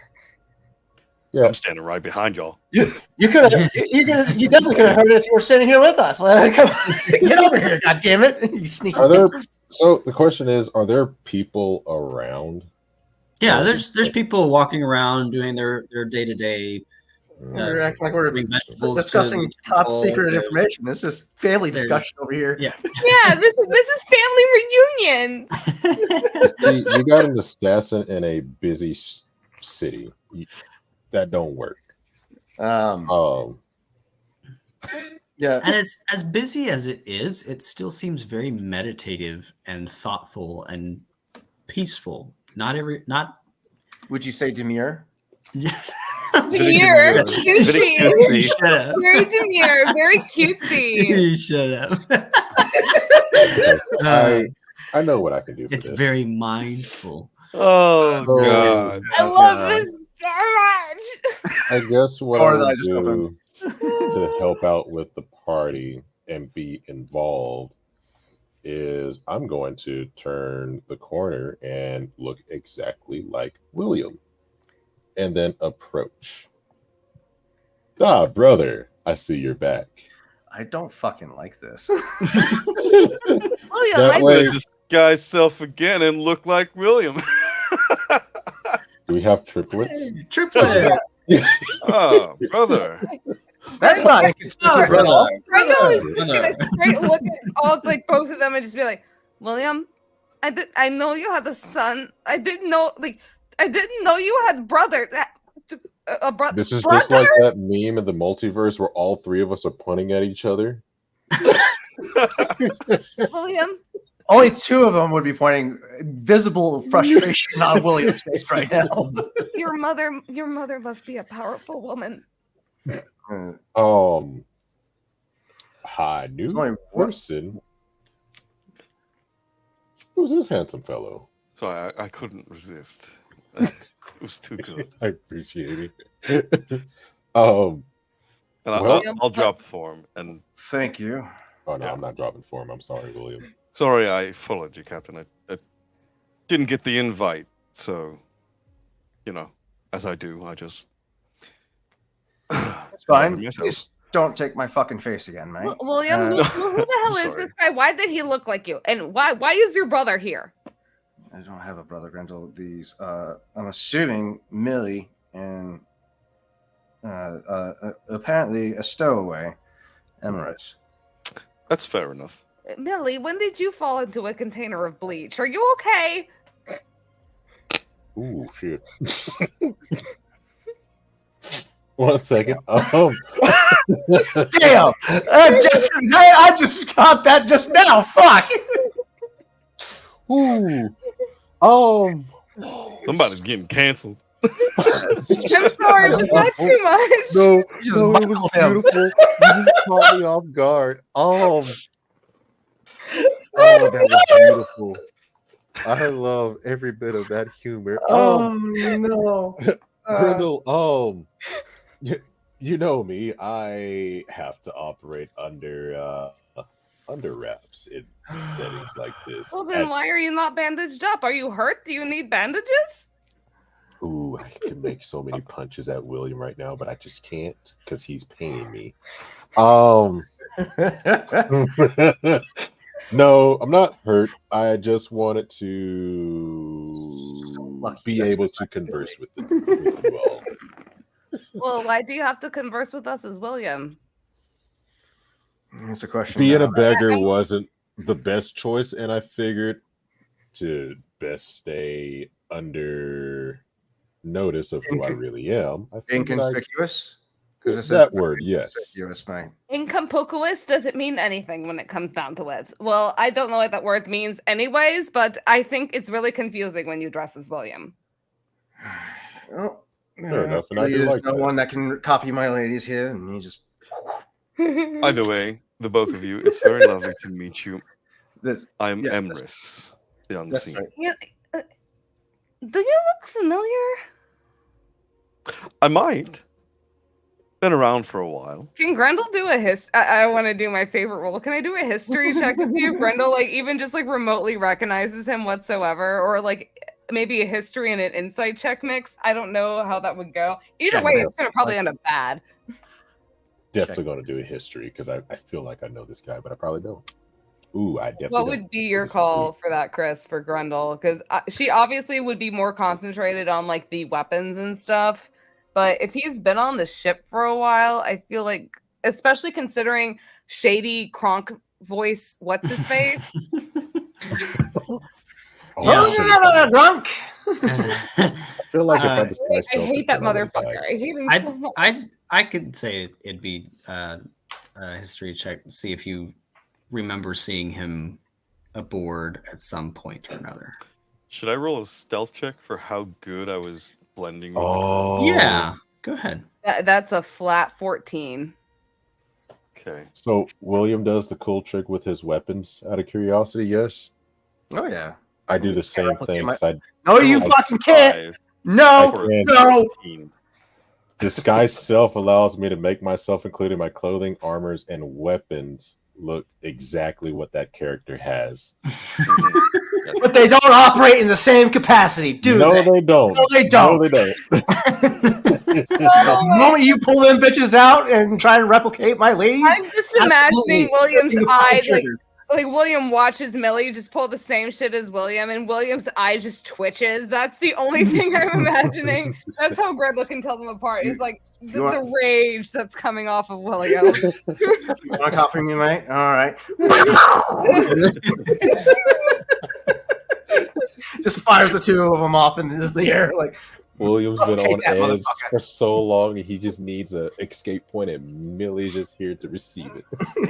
That was a flat 14 for Grendel too. If she even recognized. I rolled a 16 for blending in with the crew. Okay, well, yeah. Grendel should have one of those faces, but yeah. Yeah, I don't know this guy at all. Yeah. Grendel just tilts her head to the side. She goes, "Oh, I'm so sorry. Excuse me. Are you one of the new hires? What is your name? Hello, my name is Grendel." I've not ever been hired onto the crew. I did, however, slip aboard at Embershard. William, we have a stowaway? And I paid the crew very, very well to keep that a secret. William, I thought you were the one paying the crew. Apparently not, Grendel. Well, not as well as I did, at least. Something. I'd be worried about you because there is something that I'm not quite sure. You seem very snappy. Well, worried about me? No. I'm a fairly nice guy. I like to think so. Grendel's gonna actually insight check for once. It's not gonna be good, but she's gonna try to like read this person with her Go ahead. with her -2. I just rolled a nat 1 on That's it. an 18 minus William, 2 man, you gotta put a dice in jail or something.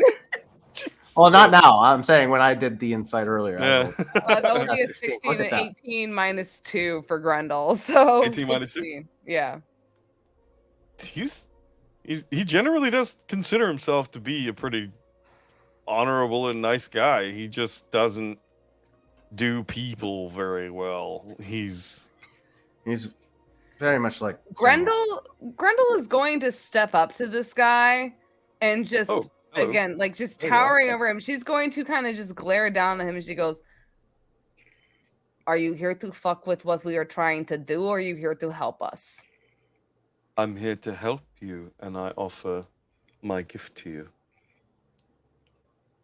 This individual's full of gifts today. Yes, yours, Captain, and Grendel's are the only two that I've actually got finished so far. But this is a carved wooden flower crown that will fit perfectly around your head. You just see Millie just in William's face have that twitch, but on the opposite side of his face. See, like me as a player wants to be like insight check, but Grendel's just like a wooden carved flower crown, and so she immediately goes, "Okay, I like you," and she just takes it, just puts it on her head, and she goes, "This is very well. How did you know how did you know the shape of my We head?" don't need to talk about that. Listen. They call me the Midnight Heads are Baba. pretty standard size, mostly. We just definitely didn't have I'll a go at you in the middle of the measuring night. while you were Baba. sleeping. No wonder Grendel's dead ends have been so fucking in shape as of late. But But now that no, we got anyways. everybody here, Yeah. As with all my gifts, I like to impart some wisdom with my gifts. The captain's, I'm not sure it hit. He kind of left me in the air on that one, but that's fine. Well, I will tell you, William tends to just take what he can really take. I feel like he tends to like it's not that he bites off more than he can chew. It's just more he seems to have more shoved down his throat than he can take. Wow. I'm learning Thank so you, much sir, about the Grendel. crew. Either Oh. way, I wonder if that when you wear this crown, you will endeavor to remember that you shouldn't let circumstance alter who you are. I had a bit of a listen just back there while I was standing behind you all like a creep, like I do. And I heard you might have found your real parents. I, for one, know how traumatic parents leaving you behind can be. And I know that you've been going through a lot lately. My parents didn't leave me behind, though. That's the thing. Not your halfling parents, but no, you remember. remember. My real parents. They didn't mean to leave me behind. From what I remember, they were running from something. And they left me in the bush, in the brush, and I waited and I waited, and I didn't think that they would come back. And then my halfling parents found me, and they took me in. But I remember when I went and I spoke with Miss Flora, I saw that they had come back for me. And I was gone. They wanted me back, but they just wanted to make sure I was safe first, and it seems that they lost me. And I feel very upset that I don't remember that, and that's why I want to, even if there is a possibility that I could even meet my mama or my real mama or my papa, then maybe I could tell them that I ended up okay, and at least let them know that I'm still here. And I don't know. I can't expect a relationship that was not there to be mended and fixed automatically by just going and seeing somebody. That's not how Certainly not. things work. relationships are very complex and people have feelings, and I don't know how they're going to react, but I'm going to be honest, I don't know how I am going to react either. But all I know is that I want some kind of closure. I at least want some kind of understanding. And even if there are some answers there, I want to seek it, and I would like to do it before I decide to condemn myself into crawling my way through the abyss to make sure that I get what I want.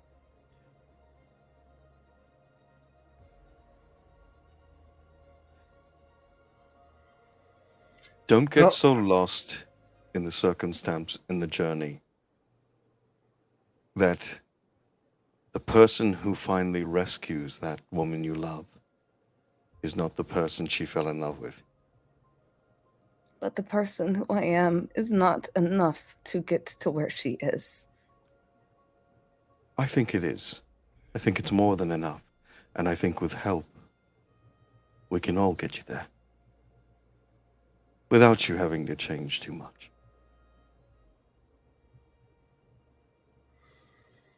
There is one thing that I know that holds strong within me when it comes into this journey. There is many things that have broken parts of me I never thought even existed. But if there is one thing that holds strong within my being, it is that the fact that I love my Helene. And I want to make sure that that part of me still remains as much as possible, but it doesn't mean I'm willing to chip away at the little pieces that need to go in order for me to get to where she is. It's good. I'll be honest, I'm terrified, Oh, but I'm not scared. In of fact, course, it's I believe the term the would be best. fearless.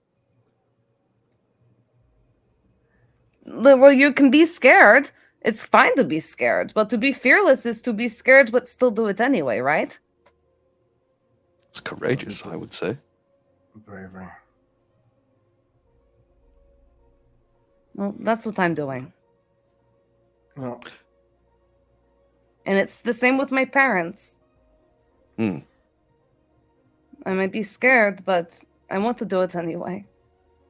If I am to better myself and figure out more about myself and become stronger in the end, maybe this could be something that could allow me to do so. If I can tap into the half orc that is in me, maybe I can find a way to be stronger for not only my Helene, but for everyone around me and everyone who depends on me. I am the master of arms after all. right. Xenia, before these two. My name is not Xenia. Grendel, sorry. Grendel, before these two decided to show up with my fucking face on their faces, I've been to Dahlia Violetta. You have? Hi. It's not far from where I used to live.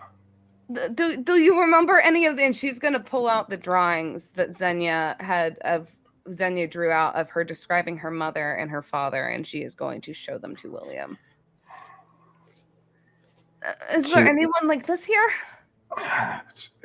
It's all a blur, honestly. I was mostly there courting my wife, so I was a little preoccupied. But I remember, I know where it's at. You can take me there.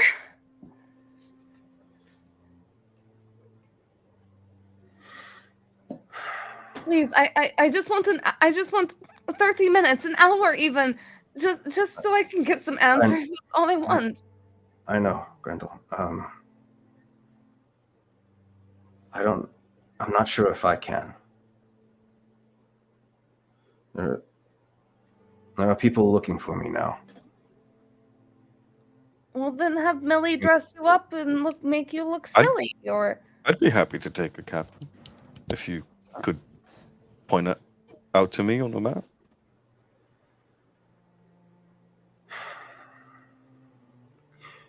In the spirit of good faith, I don't really fucking trust you.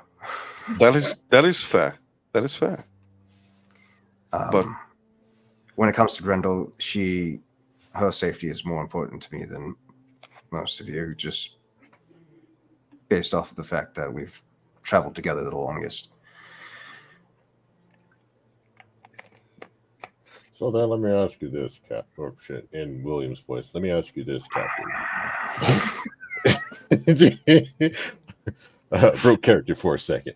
I understand that you don't trust the rest of the crew, and that fair assumption. She is treasured by you, but closure and at least some type of answer would help her. I say this because didn't you ask for the same of your crew? I'm not trying to deny Rendell this opportunity. I'm trying to think of a plan. Well, for starters, I can at least cause a divergence away from, well, you going into the city again.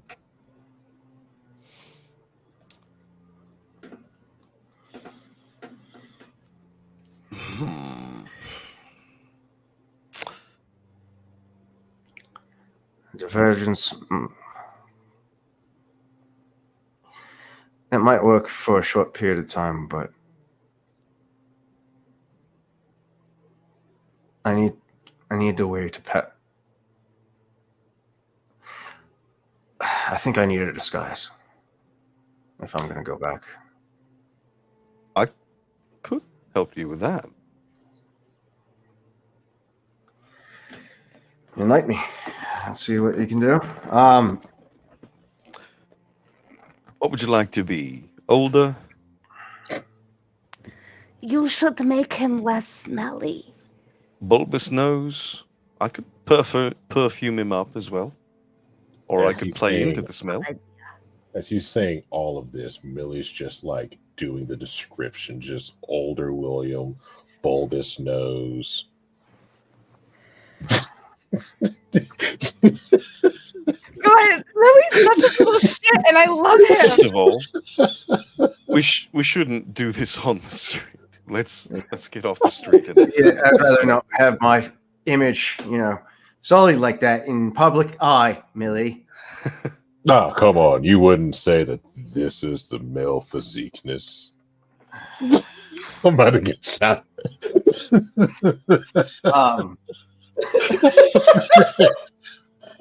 Just love torturing this poor man. Oh, don't worry. If I get shot, it's worth it. Yes, this is a conversation from a more secluded environment, clearly.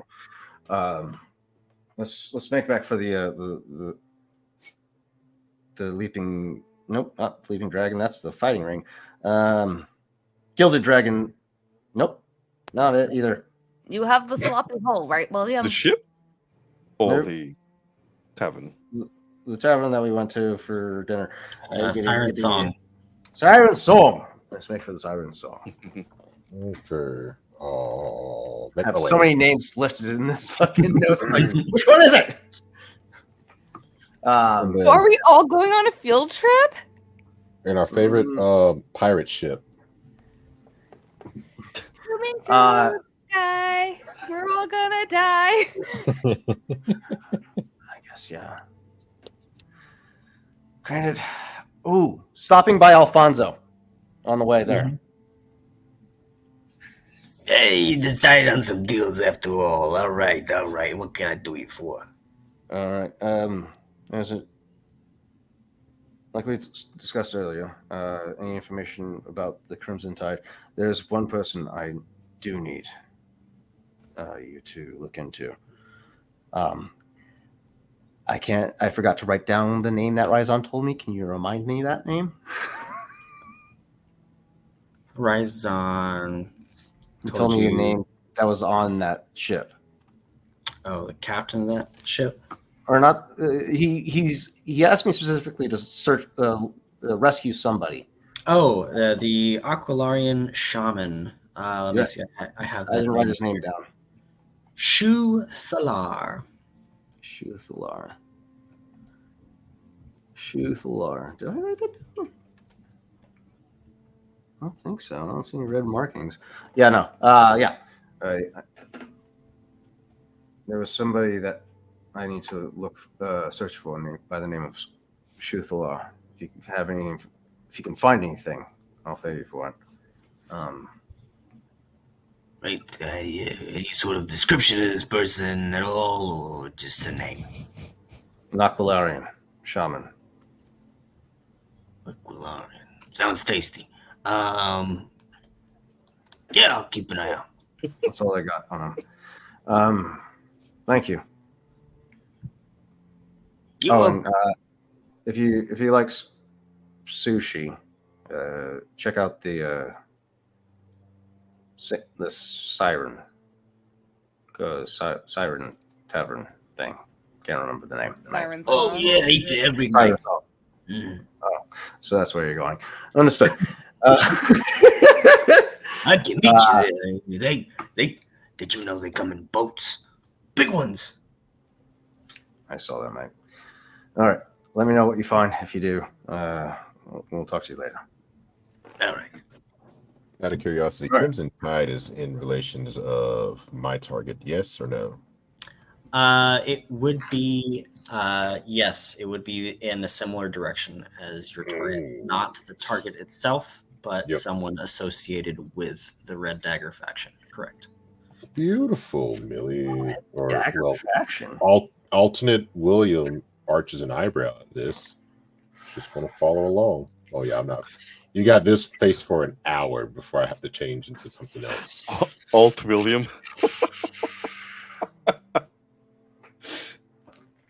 I'm just imagining Millie standing behind William whenever like William goes to say something. Millie's just sitting there, just like mocking him the whole entire time in his same fucking demeanor. Like just Millie didn't go that far, but when he does try to like one up Millie, it's like nah. I'm gonna be the little brother that just annoys you.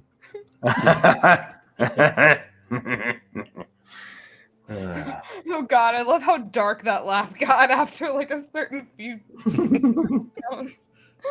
Oh god. Yeah, leading the party to the singing siren. He's gonna go for a secluded booth in like the corner or a table or whatever. So we have adequate space from the rest of the tavern. Specifically looking around for Nova, making sure just see if she's there, spying on us still. Not this early, no. Okay. Good. Good. Although she did approach us about the fighting ring. I still don't entirely trust her motives. So with that, he'll start bringing up the party up to speed on the information that he's learned from Rhizon. Mentioning Rhizon because Grendel didn't meet a version of Rhizon, I believe, with William, actually, yeah. She The did? reporter. Yeah, the reporter that approached him out front of the Oh yeah. the Canary, Cape Canary. Is she aware? Like, so I don't think she really knows like who Rhizon associates with. Does she make any connection that he associates with Mr. Balls at all, or does she just know that William doesn't like him? Probably just that William doesn't really trust this individual. Okay. You told him to fuck off the first time that they met. Right, the fact that William doesn't like him is enough for Grendel to just be like, "Oh, so we need to take this seriously." I understand. Like that is that's her thought process. But yeah, Just I'm tracking. We are talking about boss, right? Or no? Not Mr. Ball. We're talking about Rhizon, who is the. Oh, I'm sorry. Actually, I'll let William or Tarzan explain who Rhizon is, because Rhizon's kind of like a subplot, I guess, maybe right now. I'm not quite sure. Rhizon seems to be involved in a lot of shit when it comes to 6 feet down south. Rhizon's part of another faction that has ties to the Zentarum, the Midnight Court, apparently, and ties with the Sovereign as well. He seems to be playing a pretty key figure throughout the story. William will appraise them of the fact that Rhizon has threatened to make him a fugitive of the state, of the Sovereign.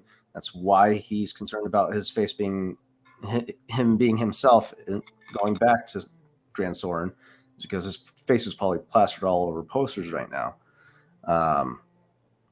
That and he'll inform the group of the target that Rhizon asked for the party to rescue, this Shuthalar, the Aquilarian shaman. And the slave runner ship, the Crimson Tide. Ironbreaker roams Grancis. What is that in reference to? Ironbreaker, I believe, is Grendel's actual last name. Oh, yeah. Yep, that's right. Yeah. It's Ironbreaker roams Grancis, Dahlia, Violet. William gets his brass coin back. Lockgroth, past blessing. What's that? You're muted, Chris. It's part of the Orcish welcome ceremony, which you're probably taking notes on. Yeah, shorthand notes. Yeah. Okay, I got you. Black dust associated or is being supplied by the Crimson Tide, and then we need to talk to Madi Takimaru.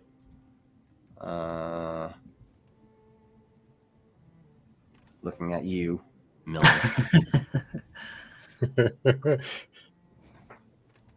But William doesn't know that. Yep. Sadly, he doesn't know that Miller's a Zent also. That's wait till he finds out. Yeah, that's going to be funny. It probably won't be as bad since, Billy's gone.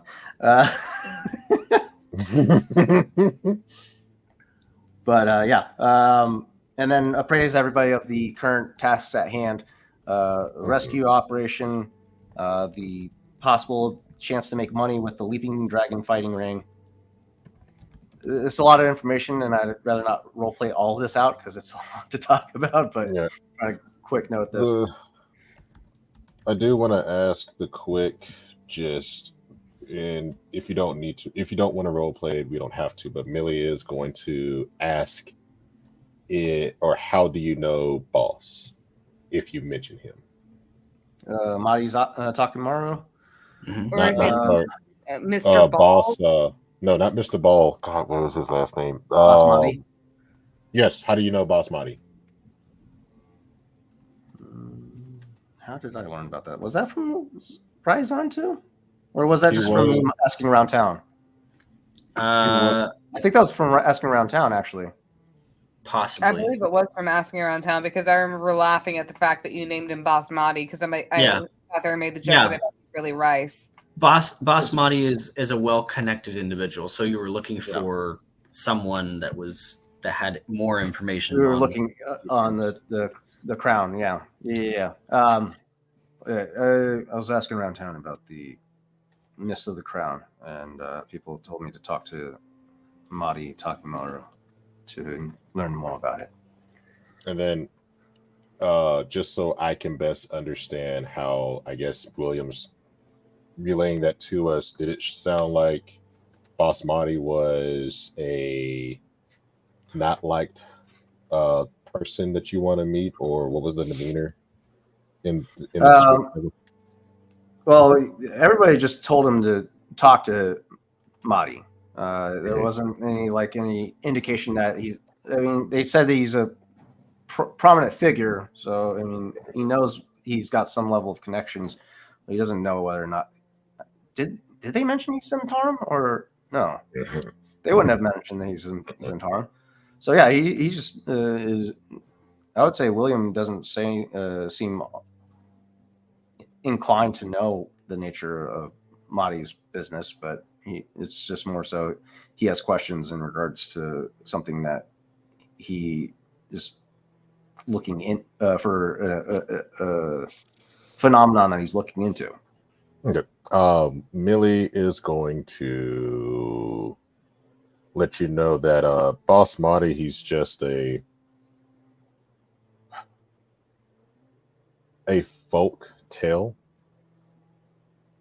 And I do know of a contact that while y'all were doing your thing, I spoke with at coffee or tea and got some information on the Scarlet Brotherhood in a location of possibly who you're looking for in relations to the Black Dust. But Boss Marty, he's like the how do you put it? A city lore, city like tall tale in a sense, trying to dissuade you from looking any further into him. And I can roll if need be, whatever the dungeon master recommends for this because I don't know. Either deception or I mean that's the only thing that I could think of, and then performance. Where I could just drug probably William. deception because you're trying to weave a truth, but not a whole truth. Like you're trying to obscure some facts about the situation. I'll say that's going to be a 14. 9, yeah. Yeah, we'll say that's a 14 deception.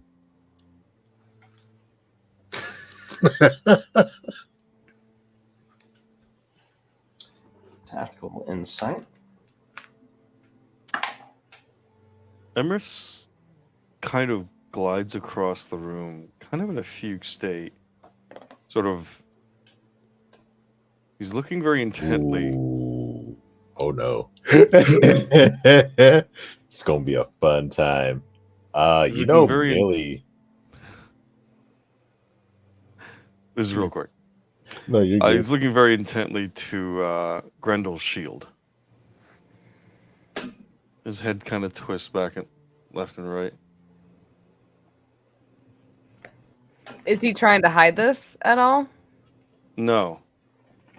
All right, I am going to have to roll, like, I think an insight, or would it be insight or investigation or perception, DM?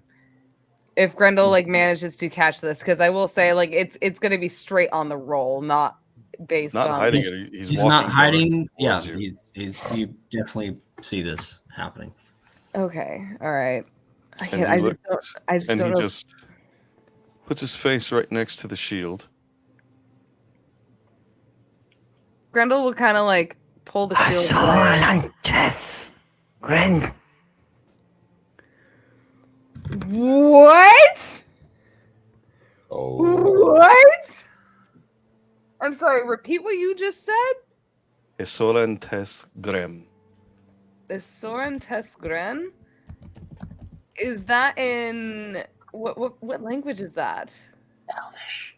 Elvish? Grendel doesn't know Elvish. As these words are uttered,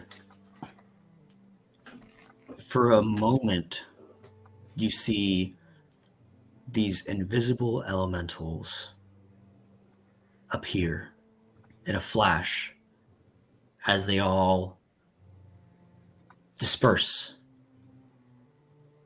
from the shield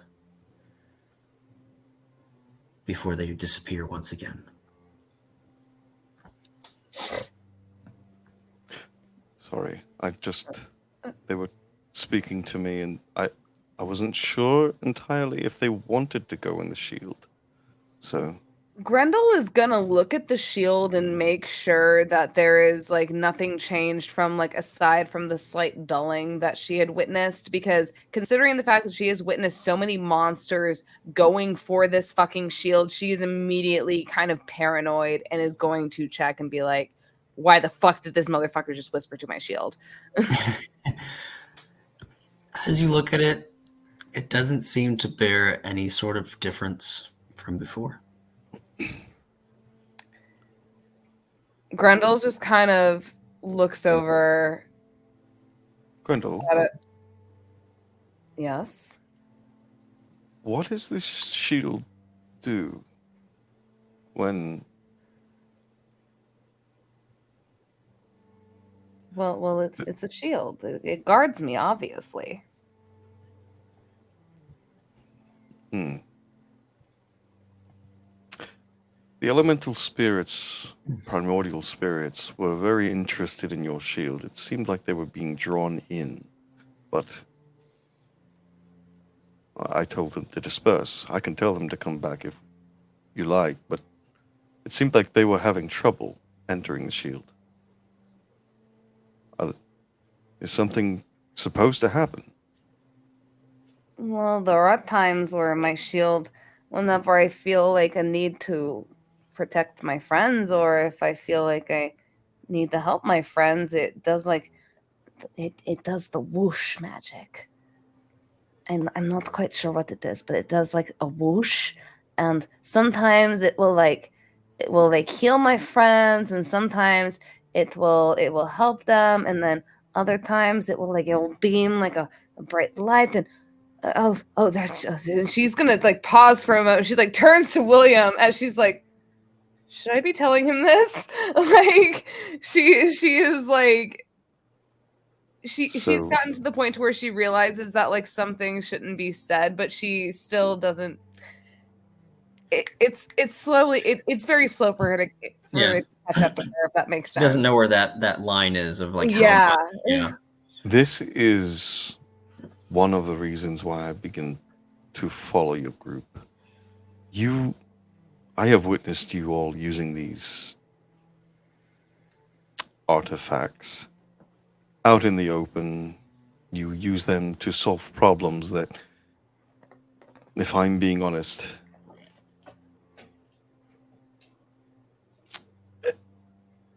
they could be solved in other ways. And whenever you use one of these artifacts, I have noticed as well, Captain, I've explained this to you. The downtimes, the times when magic is lessened, every time you use one of these artifacts, it seems the downtimes grow longer. So, I've had a philosophy for most of my life that magic always bears a price. Always. Whether you pay that price or not, it's always there. And I wonder if maybe use of these objects is causing the clock to wind down faster.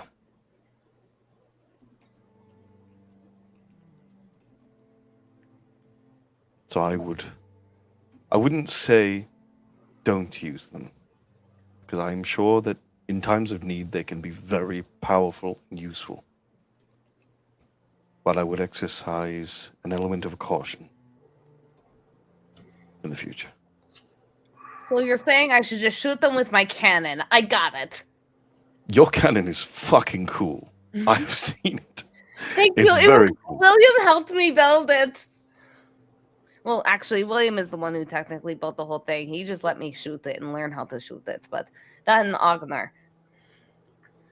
But no, I've William's sword and your shield and the other. Senya's gauntlet. I think finding them and bringing them out of whatever state they are in after they've fallen seems to help with the clock, seems to give us more time. But using them seems to lessen. At least this is the theory I have come up with in my paying attention. So are you saying that I should just beat people with the shield instead of using the whoosh? Fuck yes. Okay, all right, understood. No, definitely use the whoosh, but in times of great need, not times of average need. I'll be honest with you, I really don't know how to use the whoosh. It just kind of happens whenever I get scared. DM, do I have an idea if whether it harms these primordial spirits to enter the shield to charge it up? Make an Arcana check. Please roll well. Natural 20 for a 25. Dope. It is the reason that they exist to enter and be used up. With that being said, the very essence of the shield has been having some trouble lately. Perhaps I will fix that for you now. And would you mind? Well, I'm not going to take the shield off. I've been No. told that keep I this with simply you. need to place a Okay. hand on it. She's gonna shift her eyes to William to get his approval because she knows how important these artifacts are, and she does not know this individual. I would say for a good minute, William's eyes were locked on Millie for a good minute. And then hearing this discussion of the shield, and now he wants to touch it, he looks over with him with a little stern concern. I look to the captain. It's up to you. She can either use it in the next time of need, or it can stay in its Proceed, mate. untethered state.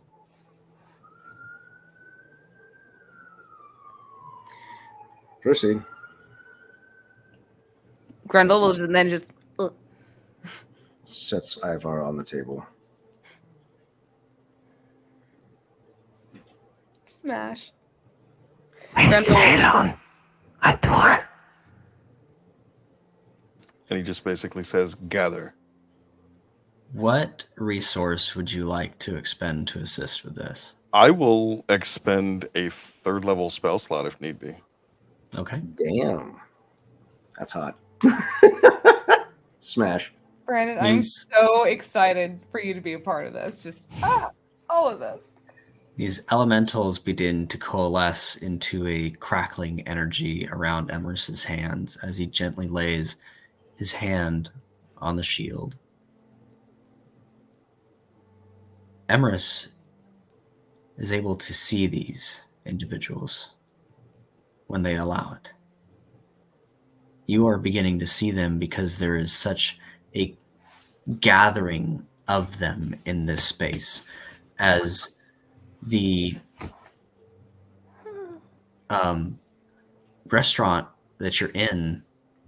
I'm throwing out the portable hole right now.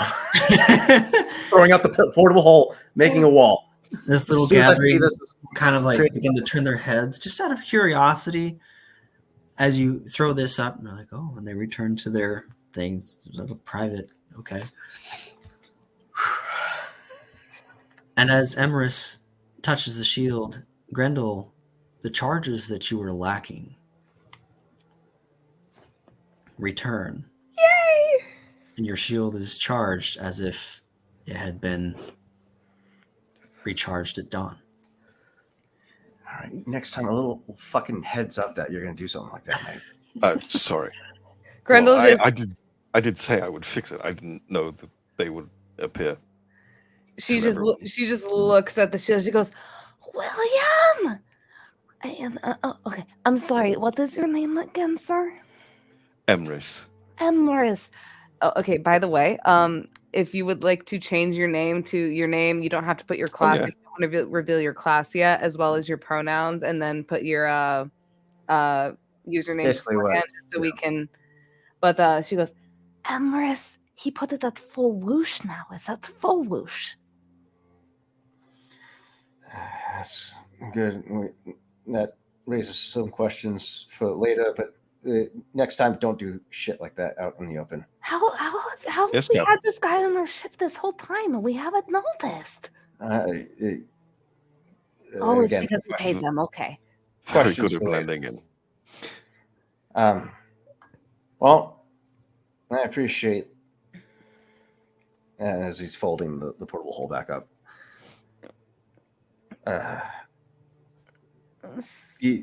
This raises some other concerns for the future, but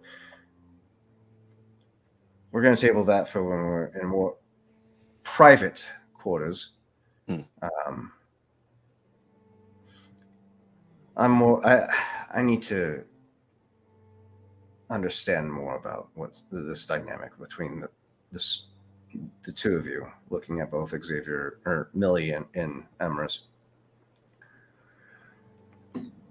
In the spirit of camaraderie, I think it's time to start spilling some stories. Help us understand who you are, what's your motivations, looking at Millie. Shall I go get us some ales? I really hate talking about myself. I will try, Captain, but Now, you need to understand, Emrys, when it comes to us as a team and as a family, we are a crew and we are a family. When we are a family, we talk about our feelings. Right, William? I'm going to go get us some ales. And she's going to stand up and she's going to wander off. And she goes, I'm guessing rum for William. Millie, what do you want to drink? I'm fine with this water for now. Okay, I will bring you I have my own bottle in my bag. It has Millie kind. Ooh boy, yeah, we're definitely going for a break so I can figure out what I gotta say. As drinks are gathered and orders are taken, the small gathering around the table begins to discuss past, present, and possibly future plans of what will happen in the next little while in Port Karashi. And we'll be right back right after this with the next part of Tales of Vardin on To Be Diced. Time for the break.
Welcome back, everybody. Hope y'all had a great break.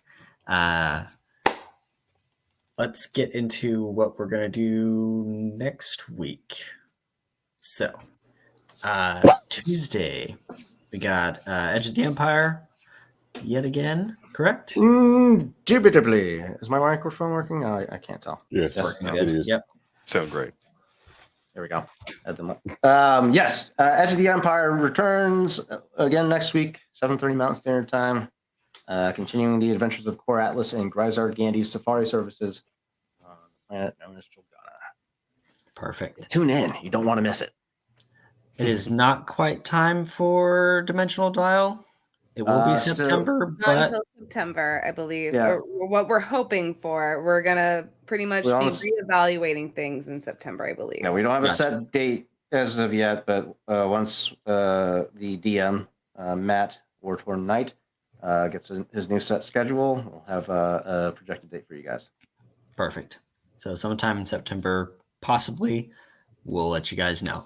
And then next Thursday, we'll have another Tales of Vardin. Tales of Vardin is moving from our 9:30 Central Standard Time to our 9 p.m. Central Standard Time. So if you're running off of the Mountain Standard Time that our dear Daddy Tarzan is, it'll be 7 p.m. instead of 7:30 Mountain Standard Time. Just a half hour early, just to get some of us to bed a little bit earlier. You guys need to hurry up and get back on daylight savings time already. Yeah. Yeah. Anyway, if we don't have anything else, and I believe It's a sure circle time. it is time to have a conversation over some ale, sake, wine, what have you. Water for William. Water for William. So proud of him. Oh, this is going to be funny. All right. Take it away. All right, William will definitely take a point on this for since he is initiating this whole little share time. Out of all of my years serving under the Sovereign's colors, I prided myself as being an effective captain or commander of my forces because I knew my men inside and out, what they were capable of, what their strengths and weaknesses are. And yet I find myself with two people that have managed to sneak into my crew, and I have no full knowledge of what they're capable of doing, aside from the fact that they have abilities that I was not made aware of. Millie, you somehow managed to infiltrate my crew under the guise of a cook, and then you reveal yourself to be some arcane wielder, something that we could have used in our arsenal in several occurrences. Emerus, you say you've followed us since Embershard, and yet you not once stuck your neck out for us when we needed it. So, Stabbed a going to couple be of Myconid in the back, but other than that, no. this is a moment for both of you to air out your motivations as to why you are here helping us now. So you can dissuade the notions that that may be lingering in the back of my head that you might be here to kill me or my crew. So, help me learn to trust you. Who are you? Who do you work for? And why are you here? I open the floor to you. Doth the assassin wish to go first, or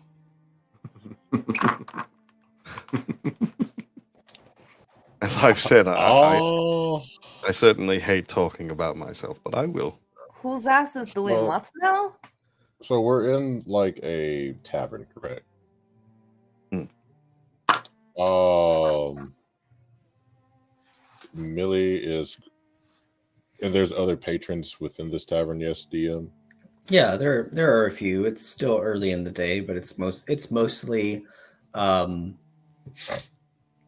like staff for the moment. Mhm. I think there might be one or two tables that have someone at them, but it's kind of like a quick, like, come in and get a morning coffee, sort of like a like an Italian cappuccino, where like you don't Yeah. sit down, you just grab it and chug it Cafe and you give it back. environment, Yeah, there's no chairs, no nothing. It's like boom, boom, done. Uh, that's kind of what the morning looks like in this place. It's much more busy during lunch and dinner. So there's Yeah. no like way of purchasing a room or a private booth.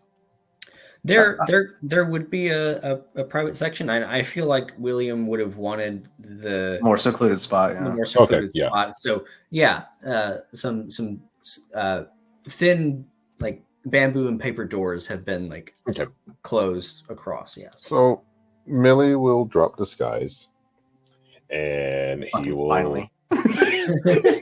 he'll look to William and state, Captain, with all due respect, for me to reveal myself of who I actually am will endanger what I do. And I say this because your crew is safe. The motive that I have is I needed to search for a specific target. None of the crew, but she comes when I coax her to. Who I work for you. You have the coin and you pay me very well. That is who I am. And Millie is being upfront, but with that 17, I'll still use that as he is still holding history back.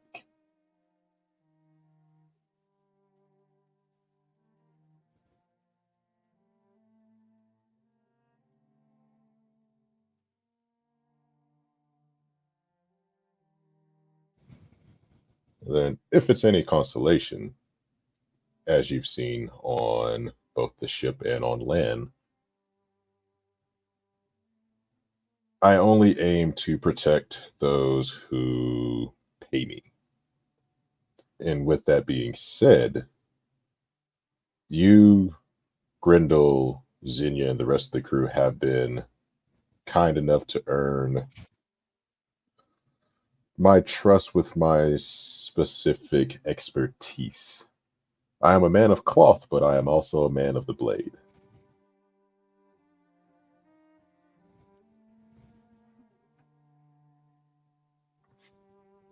As you know, After- I am not without fault. I do have a rather colored past, but I don't keep it a secret from you all. I may have kept the coin secret for I did not fully understand the situation. I didn't think you would be as understanding as you would have all have been. And I intended to use it to protect you all. But one who is loyalty is dependent on the leverage of coin doesn't entirely instill much trust with me.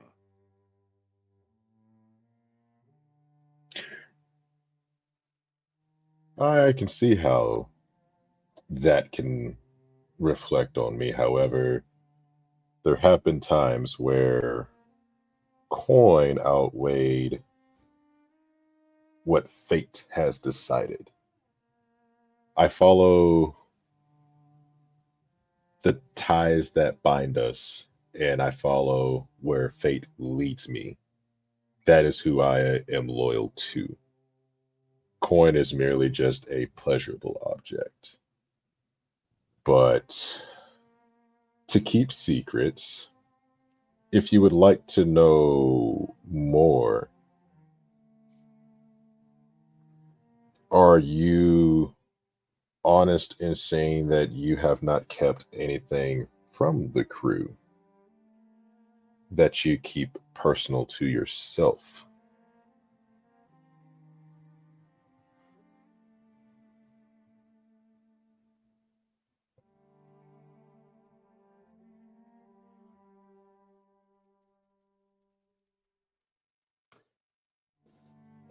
It was never explicitly explained, but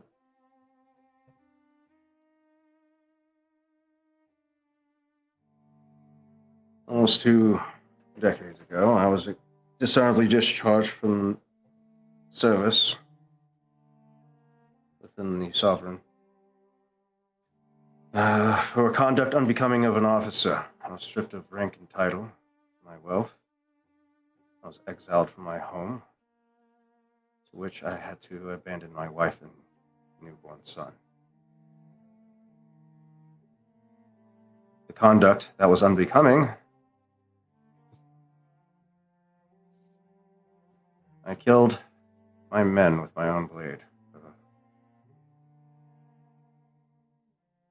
Underperforming. I was harsh. I was arrogant. And one of those men happened to be influential members of the Sovereign's son. Apparently was one straw too many. Coupled with some of the riskier missions I have been privy to,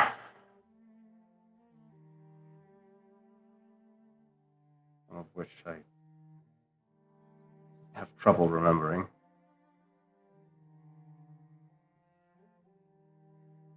I am not.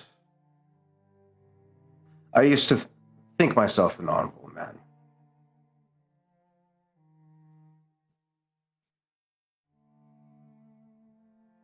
And then I found myself in the company of pirates.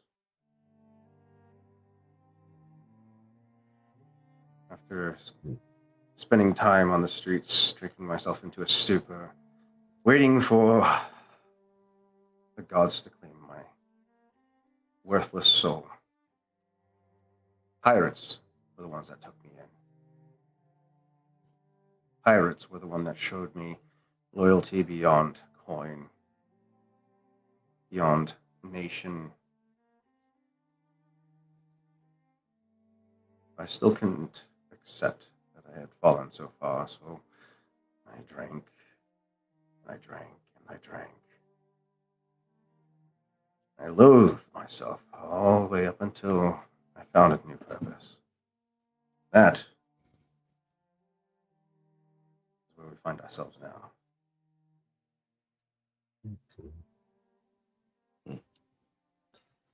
You're not willing to share the full scope of your past, I understand, but at least we can start with this.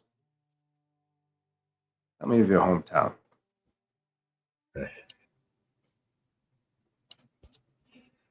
Millie smiles, and you see him pull out his deck of cards and places a feather between the two of us. And as he's telling the stories, the cards that he lays down are pictures and representation of already past fate. So he tells you, I was born in the desert, a bit a ways from the sea, and I was a gambling man. You see a person playing cards and smiling, jackling, having a good time. In this town, the man gambled so much that a unwary guest appeared and sat down to play a game with him and offered a tempting uh bet or gamble of wits and ownership. The man was foolish enough to accept, and when the game claimed a victor, the man spent time and years uh, living by himself and was blessed with a little girl. As soon as the little girl became a few years old, demons appeared and leveled the entire civilization. The man was left beaten, battered, and mocked by a demon, as the daughter that he had was whiffed away with him laying in the rubbles and ash of his city or his town. And then he picks up the crow feather and states that he he became known under many names: Bastard, uh, the Raven's Call, the Raven's Hound, but many know him as Millie. And Millie, yes, a man of the cloth, is also a man of the blade, or a man of the blade. So as fate decides, or as the ties that bond fates to people are severed with my blade, I send them to be judged by the Raven Queen. For I am an assassin of fate. The reason I am on your ship is to not only find a steady source of income, but I am tracking down the demon that has claimed my daughter.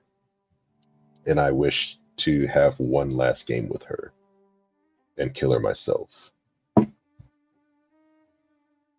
With that being said, as you can see, and he points to his raven on his shoulder, this is the torment, pain, and suffering of those that have died because of my addiction to playing. And thus I must walk the lands with the burden on my shoulder, trying to make amends for what I've done wrong in the past because of a bet.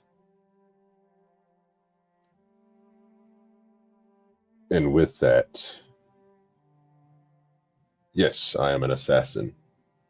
Yes, I specifically look to find jobs or contracts that decide the fate of others, whether it's for the coin or whether it's sending them to whoever. If the Queen of Shadows or the Queen of Fate, the Queen of Darkness, the Queen of Ravens, she tells me that that is its time or his time to go, it is their time to go. But needless to say about me and all the charades, Millie pulls out his last card and shows ooh, hold on. Let me see if I'm going to actually do that.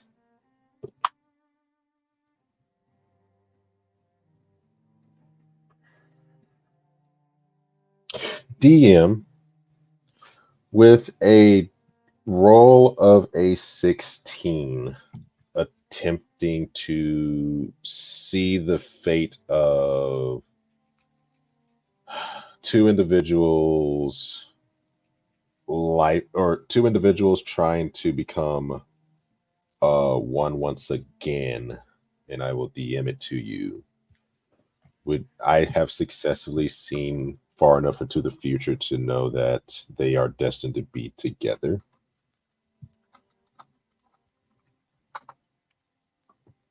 Mm.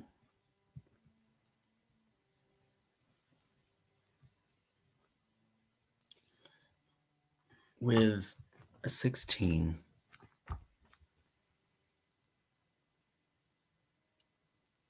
Hmm. Okay.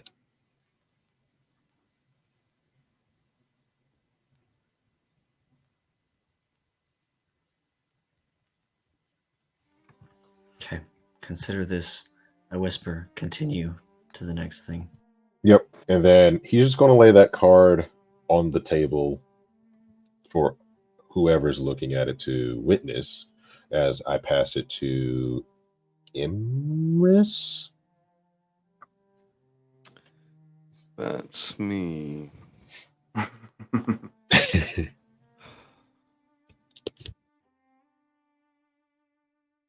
really do detest speaking on myself. But I will give it my best shot. You asked about the hometown. You can start there. It's a shit little farming village on the mainland called Isilra. Not even big enough to fit on a map or be placed on a map.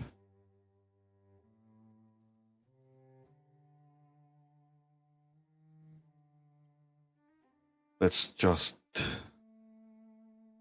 say that due to circumstance, I was no longer welcome there. At the ripe age of 8, I was kicked out.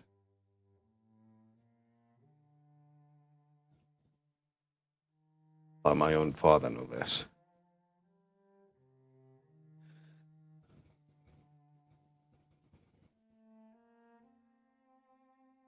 I traveled around,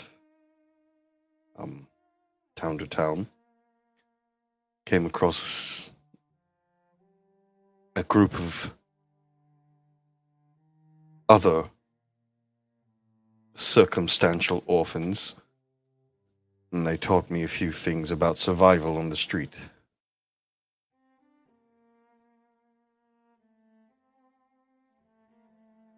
But even that didn't last very long, as I was again asked to leave.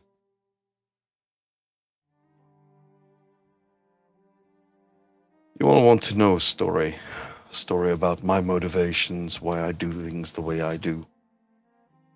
Very well. I do not work for anyone. I have worked for myself, for my own survival, for a very long time. But my mother, she instilled upon me the stories of paradise, of Melshentia.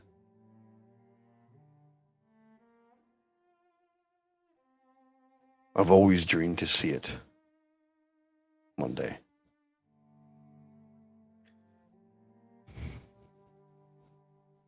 But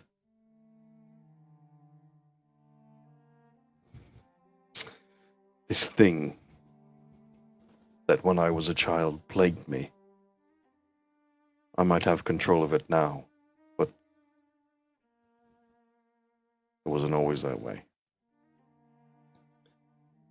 There was a long time after I had control of it that I wouldn't use it.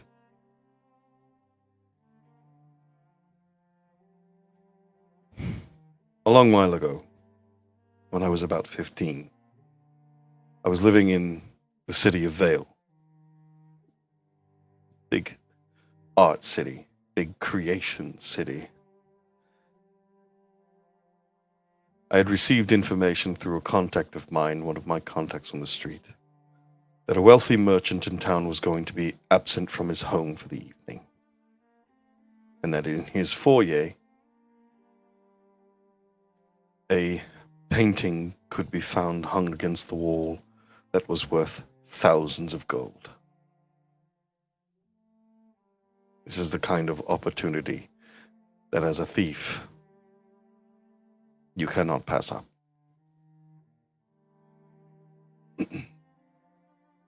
So, being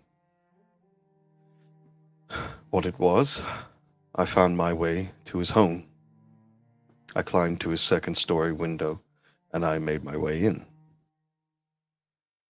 leaving my trusty grappling hook affixed to a point in the middle of the street, and the rope slammed with the window shut on it, the end, for a quick exit across the street.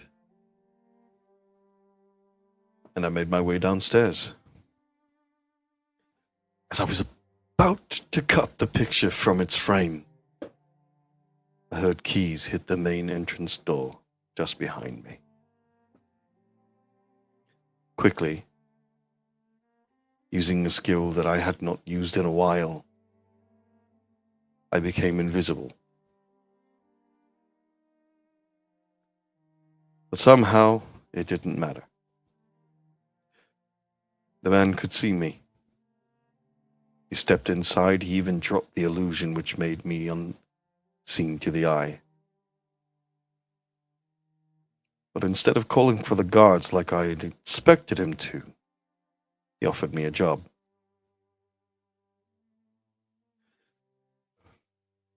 The merchant began to tell me of another merchant in town whom he had been having squabbles with.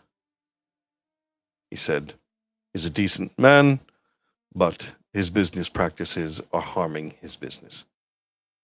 And so he needed to go. Being the arrogant fool that I was, I told him he could shove his job and call the guard. I'm not a killer. I wasn't then, I'm not now.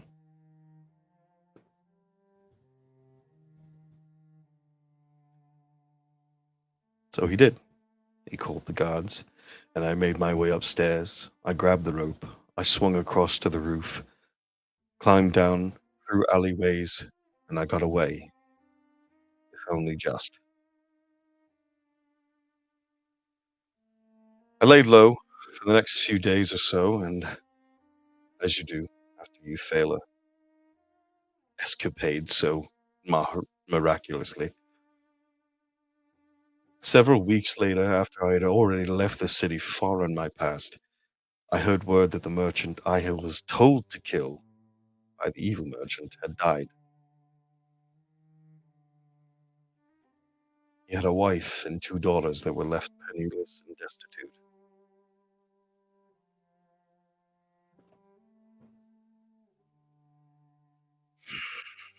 I made my way back to the city with as much haste as I could muster.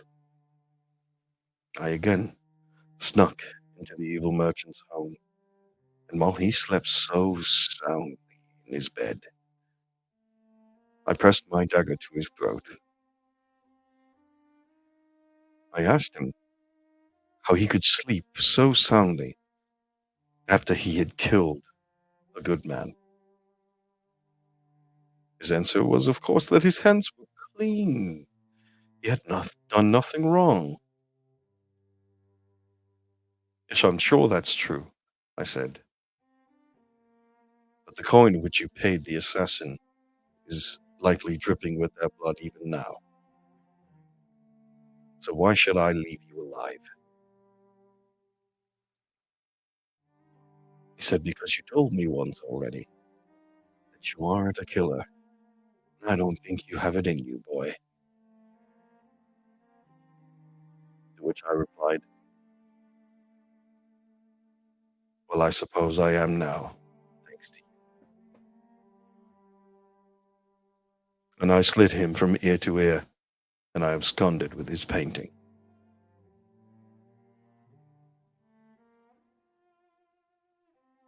I quickly made my way out of town. It was months before I'd heard anything about it. But a trusted contact of mine let me know that it had turned tragic after I left. It turns out the merchant was good friends with the guard captain and the mayor. They offered to the people, first, 1,000 gold to anyone giving information on his killer that leads to an arrest.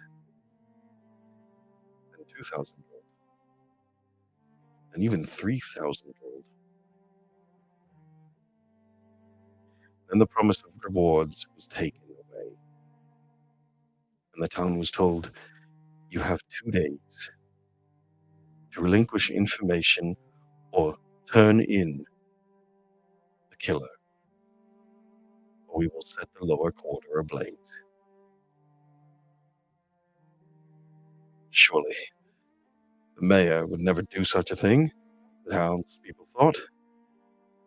It's an idle threat.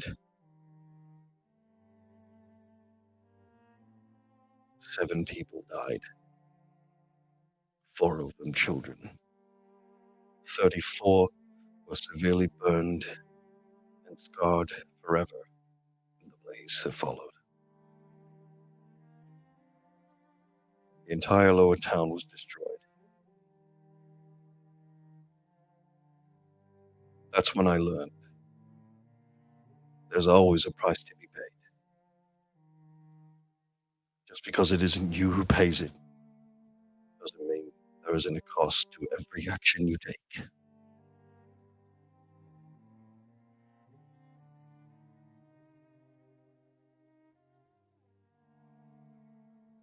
Grendel is just like dabbing her eyes, like trying to hold back tears as she's sniffling, listening to this story.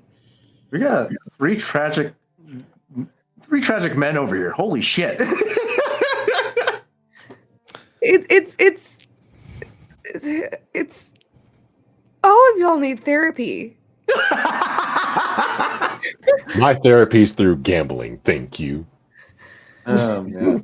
I repeat, all of y'all need therapy. I speak to spirits all day and talk to myself to what it looks like to everyone else. That's So, therapy. yes. Honestly, that sounds like the closest thing to shadow work that anybody in this group has done. So at least he's trying to reflect on himself. I'll give him that. You know, but Grendel's just dabbing her eyes. Just that is such a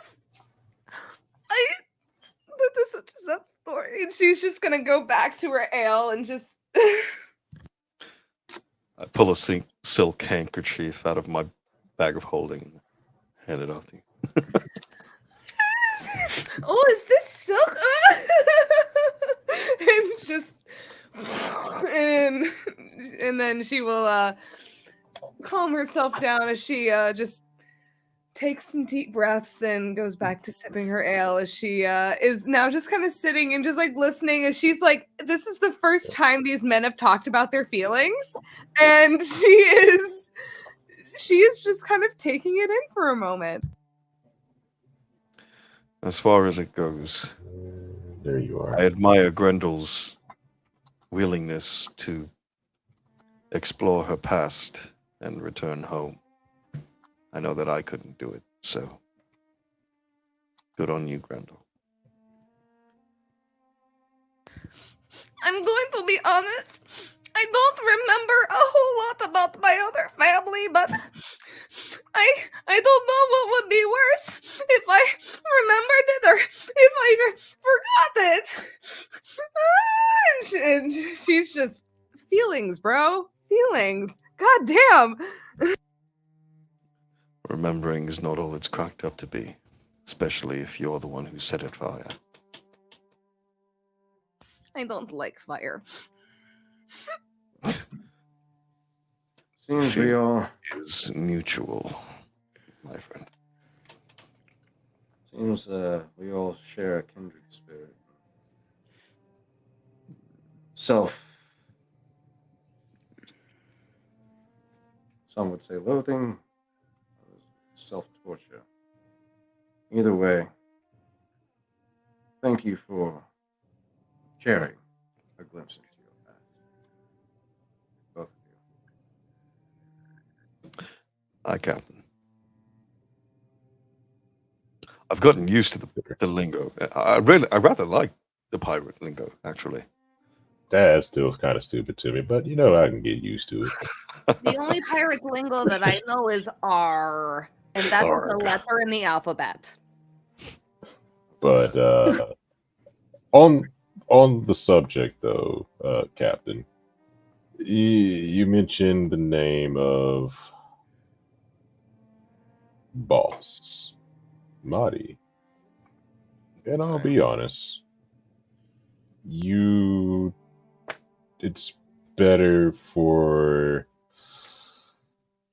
me to keep ties with him, if it makes sense.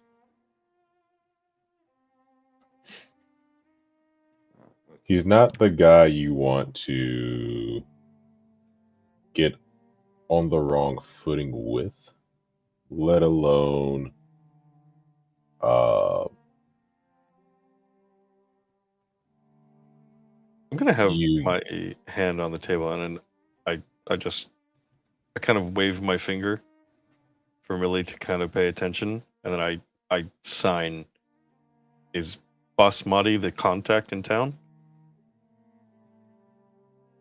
Hmm, I gotta roll this real quick. Are y'all doing some thieves' can't shit? Yeah, we we can have conversations. You see the crow on his shoulder puppets. look at. So the crow on his shoulder looks at you, and Millie kind of stutters his word before continuing, and you see the crow nod as he says, "Yeah, you don't want to get on the wrong footing with him, let alone hold an audience, unless you know where to find him." They gave me the name of the store. I figured that was the best spot to go. Am I understanding you correctly that this person may pose a potential obstacle to us if we do discover that the crown holds a piece of the Amber Paragon? I'm sorry, say what now? Is this Basmati a potential obstacle if we discover that the crown is the source of the Amber Paragon? Ooh. That's why I'm looking into it. Have we There's mentioned the Amber Paragon to Millie yet? No. Hmm. Nope. um If that's the let me case, do you a- wouldn't say Amber Paragon explicitly, but there would be more so along the lines of our mission at hand. Sorry, I Oh. wasn't trying to metagame or anything. I so, Yeah, no, that No, it would you're- make sense. yeah. that- Millie would say he wouldn't cause a halt or a stop to the mission. However, if he has his eye on something, he's gonna want to get it.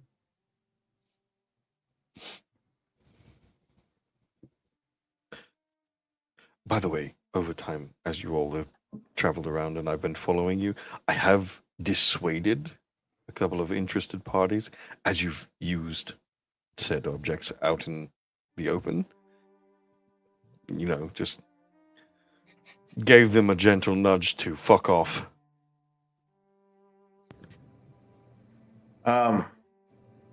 Well, our mission here, at least, we need to learn as much as we can. If I can't rely on Boss Marty to be forthcoming with the information, then we'll have to find other means of acquiring well, said information.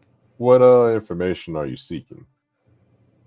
We need to learn the source of the rumors surrounding the Mist of the Crown. Also, Right. Mhm. We're looking into investigating the origins of the drug that's known as the black dust that's been spreading around town. So, Well, it- Captain, I got both good news and bad news. The bad news is, I'm a man of tricks and secrets. The good news is, I at least got a solid lead on the black dust, and I got a favor on my second thing in regards to what was that you just said? The crown.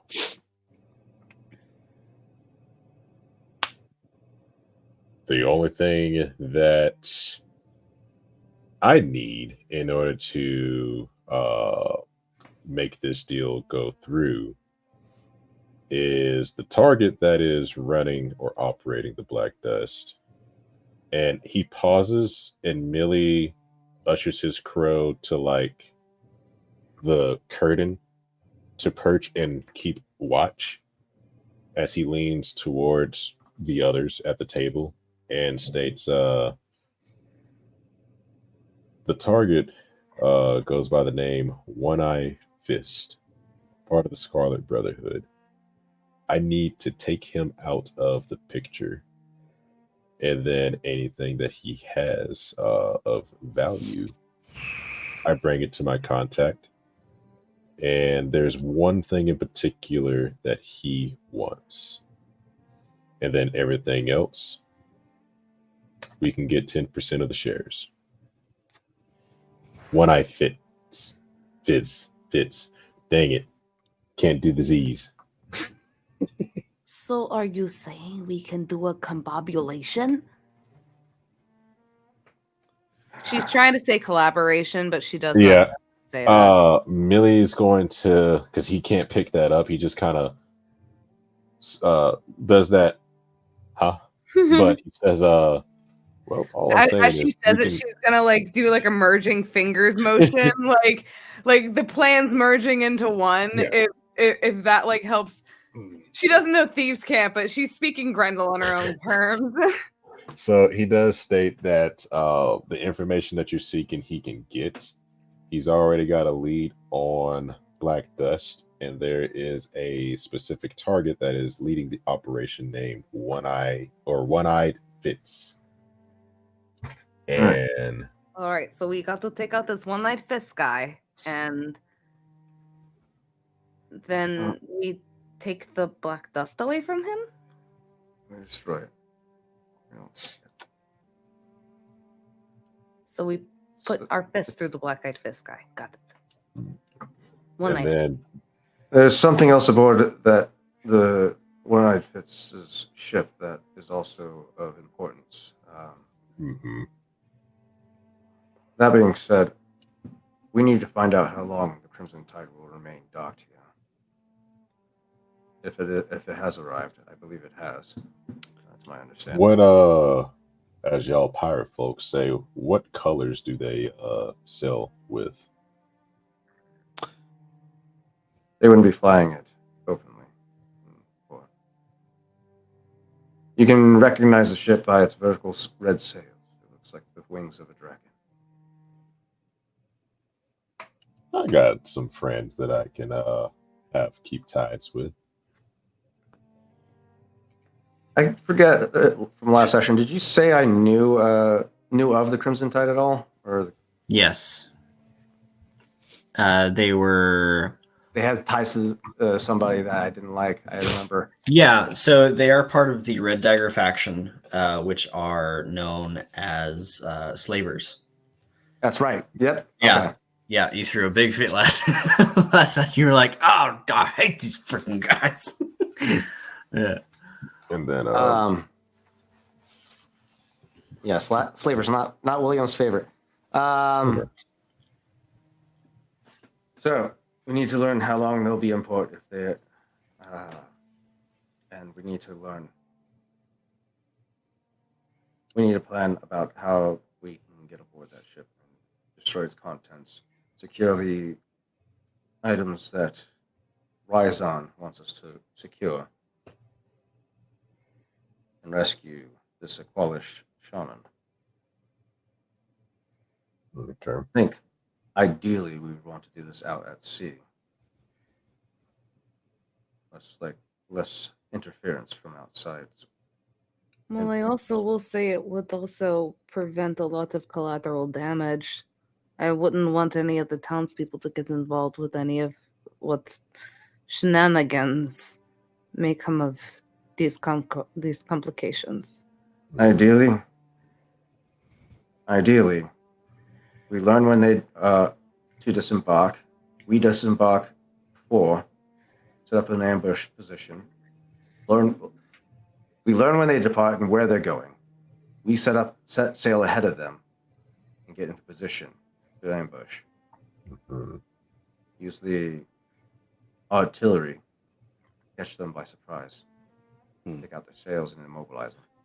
And the the goal of this is to get their treasure, or to kill Captain? Apparently,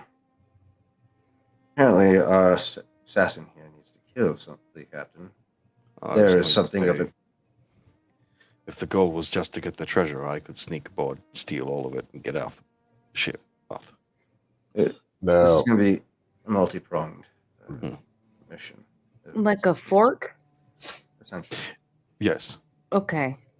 So just we like a stab fork. them. I will say there's one treasure in particular that I need to get my hands on.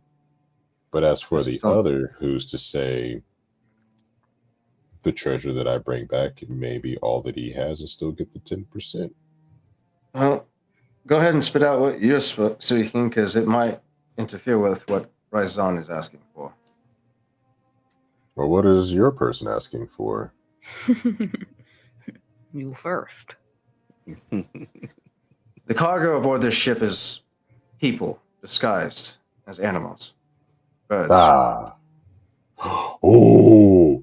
And then Millie pulls out a stick or a staff from his handy haversack. I got this. It's a very You nice know stick. that makes me look kind of weird. I know, but hear me out on Do this. you whack people with it? No, you charm people or animals with it. What do you Okay. mean by charm? Like you whoosh them? Ooh, Millie would not do that. God, I want to so bad though. Millie says, you ever been you ever like somebody really, really, really, really bad for no reason at all, Grindel? There's only one person I've liked really, really, really bad, and I have many reasons to love her. Aw. Think of that, but it's forced. Wait, let me rephrase that. Think of that, but it's through magical means. Oh, are you talking about that one weird time that, like, that William seemed a little bit less smelly on the ship? Oh, think of the time that you liked William when we were fighting the large goo thingy. That time. You really like William for no reason. Really weird. He just seemed very less smelly. It's just that spell, but in this stick. Where you want to like hug them and love them and like name them George? It's all good and all, but this is sidetracking the conversation. What is that stick going to do? Well, for those animals that we don't know who or what I guess your target is, you can use that to make sure that any and all creatures or hostile personnel that stops you, you're able to charm them. What? If the plan is to kill them all, why? Oh wait, we're killing them all? No. No? We need to. First off, the birds are slaves. We need to free them. No, not the animals. The crew. Oh yeah, the crew. If we kill all of the crew, charm the animals, they'll follow us for sure. So we save the animals and we stab the crew. Got it. Preferably, I would like to kill the crew, because word getting out that a Scarlet Brotherhood is attacking another Scarlet Brotherhood ship is not, the best idea. So there's no survivors. Ooh, I like as this. bad as that sounds. If there's no one to gossip, then there's no gossip to be heard. Oh, but there's always gossip. The biggest concern is if word gets out that the Pale Lady is attacking other members of the Scarlet Brotherhood, it can come down on us hard. Right.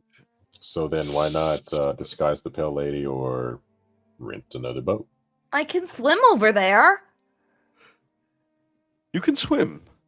Oh, well, so I have this really cool cloak, and she'll turn around, and she actually has what kind of looks like a manta ray draped down her back. She has the cloak of the manta ray, and she goes, I never really learned how to swim, but ever since I got this fancy pretty cloak, I've been able to breathe underwater, which is insane. I kind of freaked out at first, but then I also learned that I learned how to swim. It's like a doggy paddle, but I'm still able Yes. to like I can go super super fast. But if need be, like if we don't want the Pele do to be involved, then maybe I can just swim over there and then I can cut all their heads off. Well, Ooh. Don't want you First going off- over alone. yeah. Well, yeah, Well, that's something the other happened. thing. The other thing is we don't know when the ship's leaving, so we need to execute the first step of the plan before we get to that part. So So we need to learn. you need when to they're learn when the ship is leaving. Learn when it's leaving, where it's going, so we can get ahead of them. I can do that. The other thing is, Brendel, you said you want to go back to Grenshorn. I just want to take an hour. I just want to see, like, I know that we have a lot going on, but considering that we're docked right now, and I know you got to go see your lovely your pretty lady, and I would like to see if I at least Right, can right. see where my family is. Emrys, you said you can disguise me. Yes. Okay. I swear to you, Captain, you will look nothing like yourself. If they can discern you once I've disguised you, they deserve to throw you in jail. It's not But it's something going I to hope. But, And if worse comes to worse, I couldn't. No, wait, no, it doesn't work like that because we're going to be walking out of the portable hole. And she's going to kind of give herself a bit of like portable hole inception as she's thinking about it, muttering to herself. you were thinking about dragging the portable hole through the portable hole. Oh, no. Oh, no. Grendel turns the universe inside out. Oh, God. You come with me now. Emrys kind of instinctually puts his hand over his bag of holding, like, keep your pole away from my bag. Yes. So let's get to work on that. We can you two take this opportunity to learn what you can about the Crimson Tide, and I'll look out for Grendel.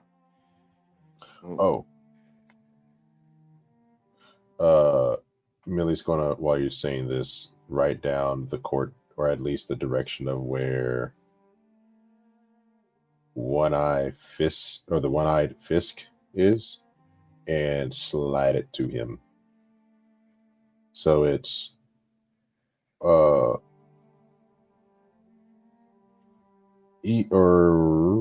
east of Island, 49 miles away.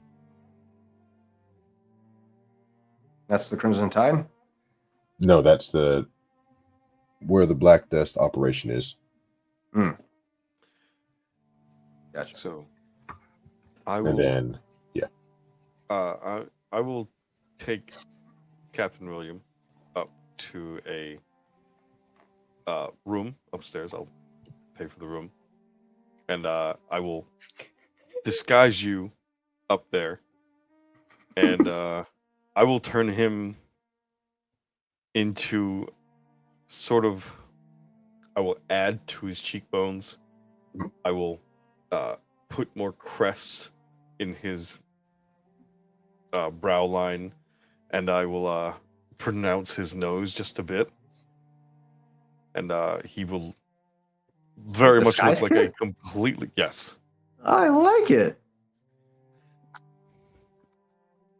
Undead William with a nose. Oh, my God. We will do something different with his hair as well. A wig or something. Yeah, Williams. Make him a redhead. Yeah. So, as no, we come Charles, we're not cutting William's hair. No, we're not doing that. As we come downstairs, he very much does not look like himself. Hopefully, I will roll for the kit if need be. That's awesome. Out of curiosity, while he's rolling, to see how well this performance. fits. It's a Yeah, Unless you want to get- do something else, sleight of hand, perhaps. A performance plus my proficiency is plus 8. So Go for it. yeah, I'm just I'm gonna imagining, roll like, persuasion because it's early plus 8. But 2000s montage music right now. this is really Then, persuasion. Oh, Dun, come dun, dun, on. dun, out of dun, dun. curiosity, 13. William, 13. It's not my best work, but it's all right. It's passable. William doesn't really probably sell it all that well either. Moving all awkwardly. Just- Whoa! Don't do that Getting with your latex face in too my much. mouth. It will come apart. I'm starting Out to of wonder if I curiosity. shouldn't have just done it the other way, but you wouldn't have anything to come back with. So unless I Where's came with- William? Right here. Oh, hi, William. Secret William. It's like So- wearing one of those like Halloween masks. All right. I'm right here. I'm right here, Gunnar. No. Yeah, kind of, adjusting to the texture of the prosthetics on his face. All right, you two have your tasks. Look out, search for that information. Brendel and I will make for the Pale Lady, and we'll disembark there. Very well. It was so nice to meet you, Emrys. I'll see you when I get back. And goodbye, Millie. You're a very tall ray Oh. of sunshine, and I love it. Hold on, wait a minute. And you are gonna watch as Grendel uses druid craft as she makes you a flower crown, and she just very gently places it on your head. She goes, "There you go. That makes sense. Now you are officially part of our family. Don't worry. Very, very I'll draw honored. you in with Cran later." And she, with that, she will skip on by over to where Willow is. Emerson is going to take some clay out of his pouch and slap it to his face. And much simpler than the disguise kit, he's going to use disguise. So if you hear Smash. Yeah, Who's man. that? you watch as his face, that was Terran.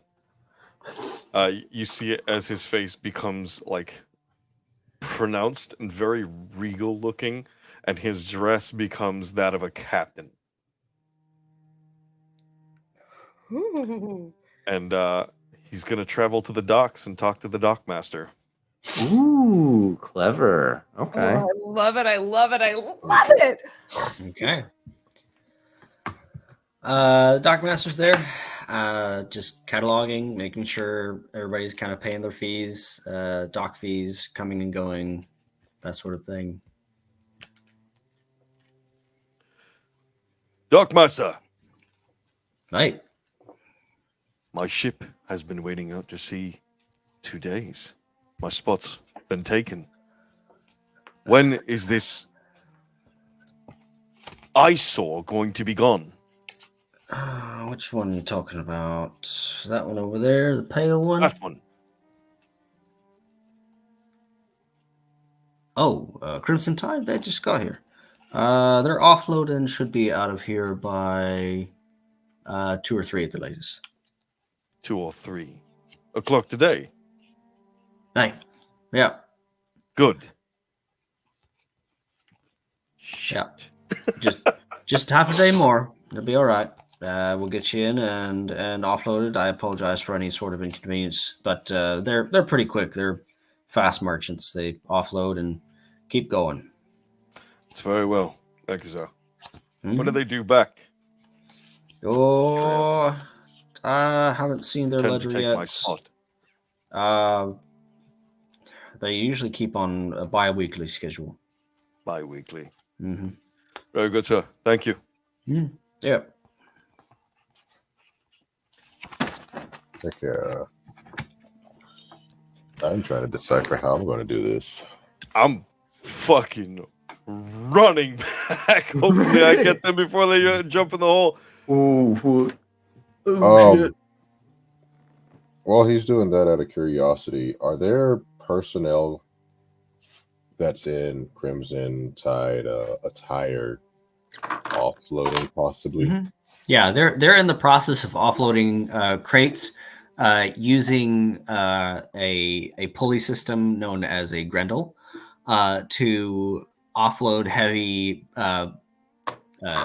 crates and barrels onto different carts. And as they're loading them up, as they fill up, these carts are pulling off towards town to a warehouse. Any of them holding any birds? Not so far.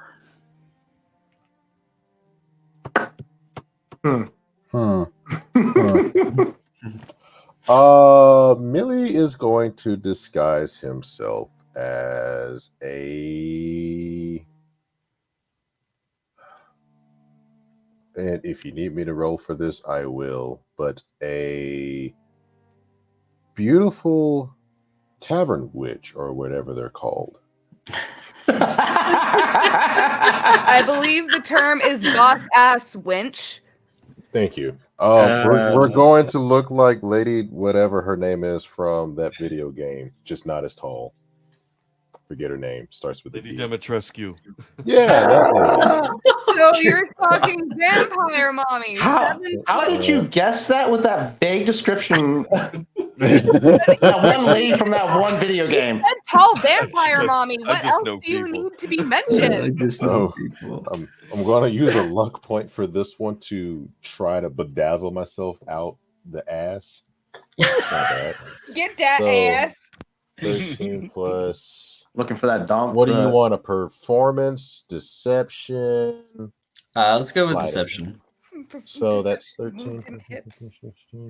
Oh, so the hips do lie. 22 in total. 13 plus 9. Definitely lie. Yeah. So, let's see. I'm going to approach the crew, and I'm going to try to essentially entice one, or hopefully not all of them, because that'll be That'd be special too for much. me. But definitely trying to get one to accompany me. Ooh. Stupid man thing. Yeah, you definitely get the attention of a few, but you feel as though there's one in particular that is more easily drawn away from their work than perhaps the Beautiful. others. Yeah, we're gonna take him into a nice tavern, one where we can get drunk. Okay, all right. Let's see, where is that at? Work it, Millie. Work it. Millie Millie, just put your is belly. Millie is slaying right now. Captain. Just like Tom Oh, Cruise man. running back to the ship. Let's see, where is it? Chaser supplies, placement. Yeah, Kraken's breath. Hey, we're going there. As I'm Yeah. going to just, I don't know, flirt with him a little with my eyes. And Mhm. just don't ask me to do the lady voice, because God, I will butcher it. So, You're not gonna at least try? my voice is far too deep to even attempt this. How you doing, sailor? Hey there, handsome. I sound like the evil stepsister from I thought the Shrek. same thing a long time ago as well. But How does that feel, baby? really going to entice him with Just imagining that scene from White. She's like, hold my purse. it's going to sound so corny saying it, but it's a sailor like you doing on these ports. Oh, just bringing in cargo, coming and going, just doing the old sailing life. Coming and going, huh? Mm-hmm. Got time for a few drinks? Treat a little old lady like me Good time. Well, we're just about done offloading and got some downtime. Why not? Let's go. And then Millie's just going to just trot off with him to fucking damn, forgot the name of the place again. Just Crack That tavern. swishing that ass. And yep, he is full on like Gosh. committing to this role.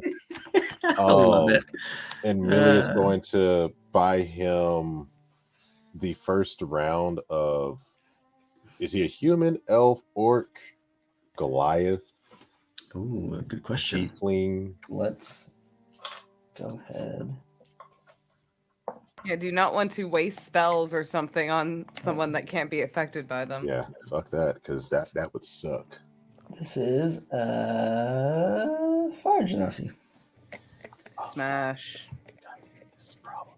That's hot. So yeah, Millie's Definitely going up. He's going to, or yeah, she is going to try to buy the first round for him, and he's going to kind of nurse this one, trying to look all cute. Mm-hmm. And he's going to ask, so what? I see you're part of what is it? The Bronzen Tide, as they may call him, as he's trying to be a cutie with it.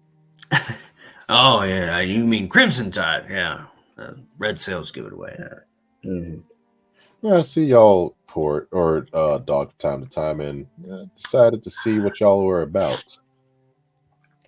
Well, and just make a whole lot of money. So if you need me to treat us to this, then let me know. Take you out somewhere real Ooh. nice. Big money, man. I like this. Mm-hmm. Mm-hmm. What all of you thinking about going after this?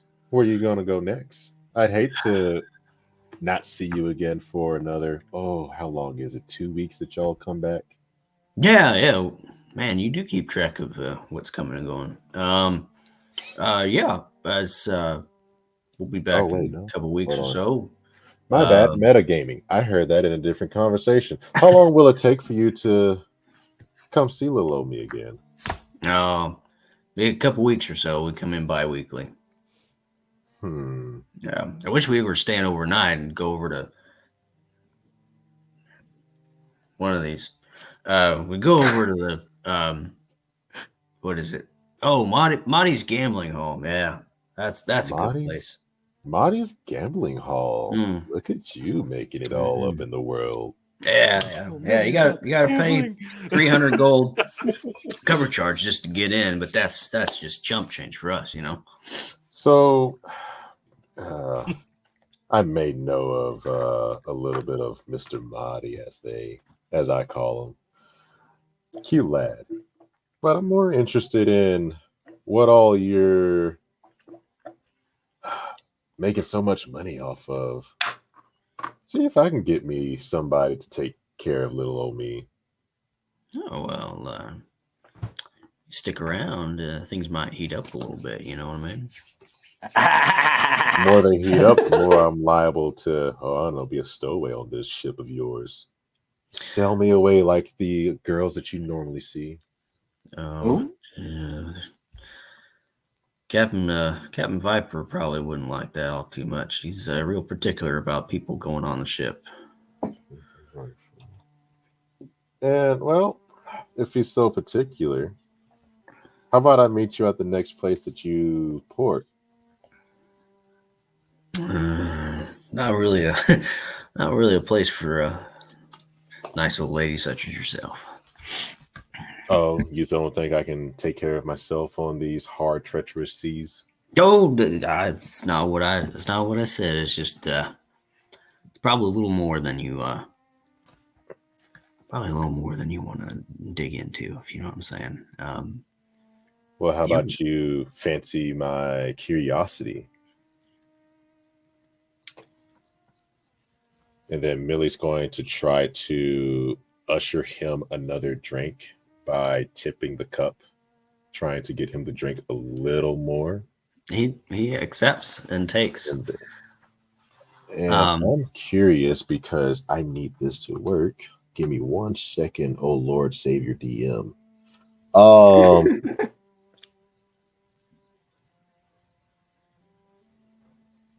Mhm. The next drink, Millie is going to try to slay or sleight of hands, Eye of Newt into it. Okay. I will use my luck point. He's not That's a super little paying better. attention, so just perception with I put a disadvantage. spell on you. Oof. It's an 8. So 29 sleight of hand. Yeah, he's the 8 perception. He's having a good time. And Just Millie locked is in. going- Locked in on 2 things. 2 things only. So my Millie is going to basically cast Not sure what set of eyes. I hex guess. on him, specifically targeting Constitution. Okay. So that way, he rolls a disadvantage on con saves. Okay. And what does Eye of Newt do? That is my component, and essentially I was using it to try to cast this spell without him seeing it. Okay, perfect. I didn't catch that. I'm sorry. That's Yeah, you're that's good. that's very nice. Yeah. So he is kind of looking around, making sure that there's other crews around. It's rowdy enough in here, so he feels comfortable, kind of talking with you about it, as long as nobody else is in and watching. We have 2 deliveries to make. One is here for Karashi. The next one is Isla Dorado, to the northwest. You've probably heard of it. It's a volcanic island, twin volcanic peaks on it. But it's like I said, it's not a place for somebody as sweet looking as you. It's more primal and more dangerous. You know what I'm saying? Lots of unsavory sorts, and I'd hate for them to take advantage of you. Well, seeing as I'm talking to a volcano in the flesh, seeing that you're a fire genasi, I think you can take care of me. Seeing as though I'm I thought already that was burning for going a you. much dirtier way. That's shame. Oh my god! She's comparing him to a volcano. My God. I can feel the rumble from here, my dude. But Millie's gonna try to butter him up with aside from you going to the volcano to be one with your primal state and one with what I see you as. Why can't I come with you? What's so dangerous and mysterious about that? Make a persuasion check. Ooh, I will. Let's see. I should have done fucking another thingy on it. You know what? We're going to use my Oracle, making that roll a 13 instead of a nat 1 again. And with the perception, that's 22. Perception or persuasion? Wait, was it persuasion or perception? Persuasion. Oh, yeah, 22. And Okay. then that card is gone.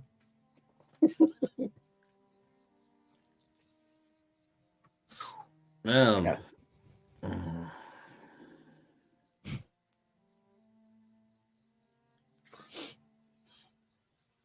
If you I don't- tell me, I'll make it worth your while. Listen, if I tell you, I'll make it worth your while, okay? You've effectively gotten him sauced. Yeah, buddy. Break it, girl. Material girl. He goes on to tell you that they're not allowed to bring any unauthorized people on board Mhm. or onto the island, as there is an operation going on there that is super hush hush, that deals with powers inside and outside of this world. And releasing information as to there's a congregation of Scarlet Brotherhood vessels that will be there as well when they arrive. Okay. Ooh. Oh shit. Okay. All right. I got a plan.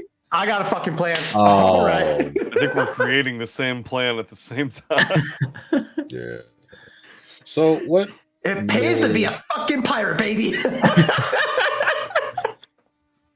Millie is going to smirk, and he's going. How sloshed is he? He's pretty good. I think one more drink and he'll probably just slump over, passed out. How easily tempted is he to take another drink? I mean, he's fairly open, especially if he thinks he's going to get lucky. Ooh, I got it, and I know exactly how I'm gonna do it too. Oh, bartender, Use your womanly wilds. do you have something a little bit more hearty? My big man volcano over here. I want to see if he can take something a little more stout. If he can do it, who knows? I'm liable to come out this dress. Are we acquiring the strap on? What's Essentially, what is he Happy taking that's more International strap? Millie is looking for something Would be that a is strap on, about dwarven, orcish, or dragon's breath worthy of liquor or ale. Gotcha. Homie's trying to get him to pass out. Yep. Let me And if see. he doesn't, Millie has Right. backup. Got here. We gotta steal credentials. Oh yeah, it is. Why do you think I'm getting this man drunk? We're going shit. This guy's so. So the owner of Kraken's Breath, Barney Black, is a Barney Black is a large Goliath figure. And he goes,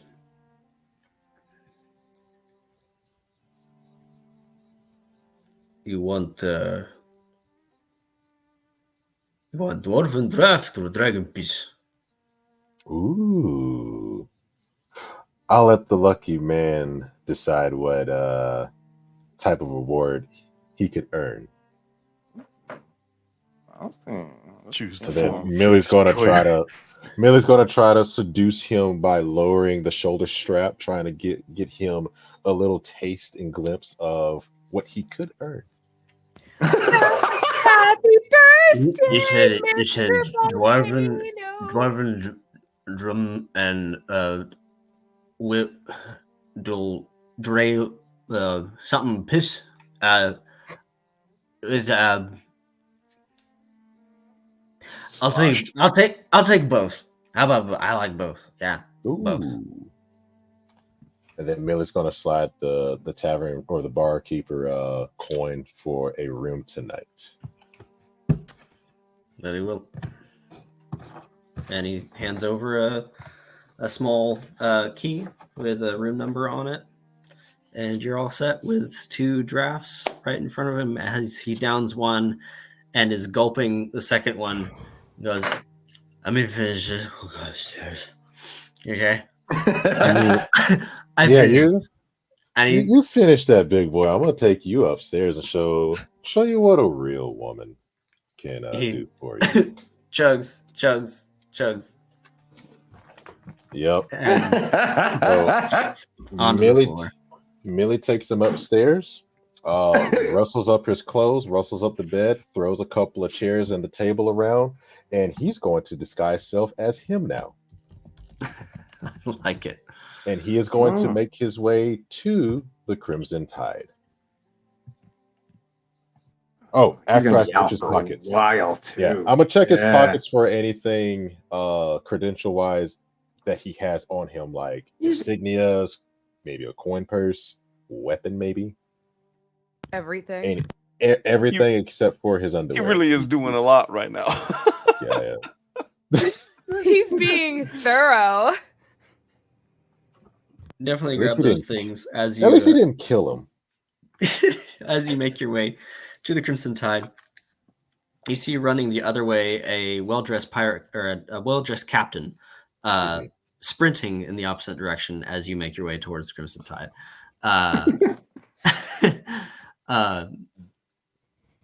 So, what what are we doing? Oh We yeah, got Millie- that was a lot. Do the captain and Grendel yes. go through I the would- portable hole right I after would've- we leave the tavern? Mhm. I would say they would have that would have been their straight mission. So yeah. Okay.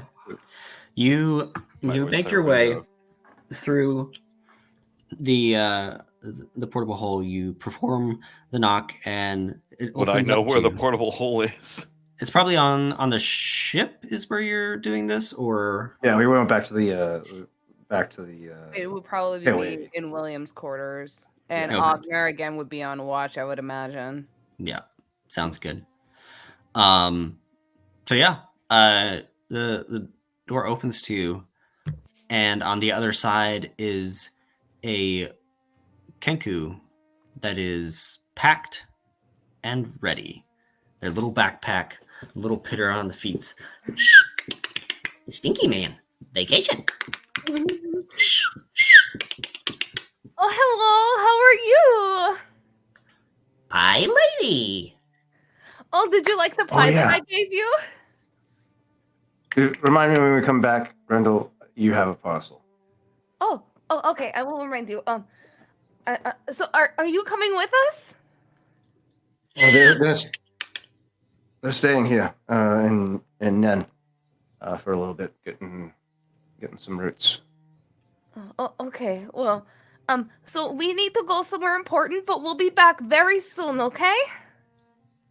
And takes her little backpack off and kind of sits and with it in her lap and just waits. Grendel's they're just going coming to give back her with a us, flower Australia. crown. And she goes, okay, all right, let's go. And Grendel looks exceedingly nervous. Like she is... William too looks nervous. Head on a swivel. 100%. But Grendel looks extremely nervous. And I will say, like, at some point, like, as they're walking through, she goes, William, do you mind holding my hand? I'm very scared as to, I don't know what's going to happen.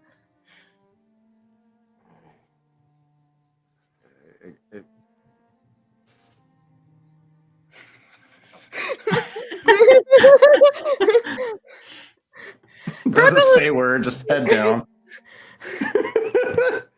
But I will say, as upon remembering that he is in a disguise, Grendel will be like, oh, should I not call you that here? What do you want me to call you? Should I call you Billiam? No, that's a little too on the nose. I'm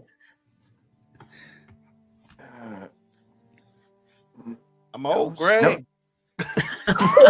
I'm home, Greg. You have your drink Bailey's from a shoe. Gregory's fine. Gregory. All right, Gregory, let's go. And she's just gonna, like, again, just very nervously, and she's gonna start walking, and then she stops and she turns to him. She goes, Gregory, I don't know where we're going. Follow me, Les. I know where we're going. And he'll lead the way. As you make your way through the city that is familiar yet unfamiliar to you, as it's been a while and a few signs have changed, a few walls have been moved over the time.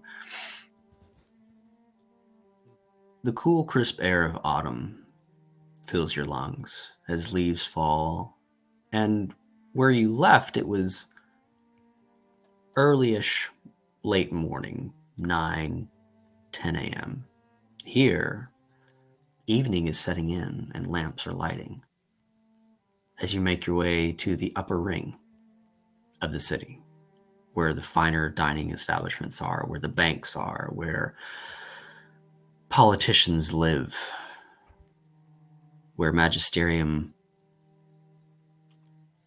higher ups tend to congregate. Stick to the man.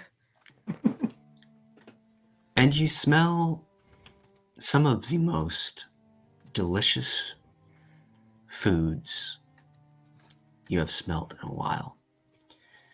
William, you went to the place where the Dahlia Violette was when you were there, where it first started. It was in the middle ring, and people have pointed you to the upper ring because it has moved up in the world.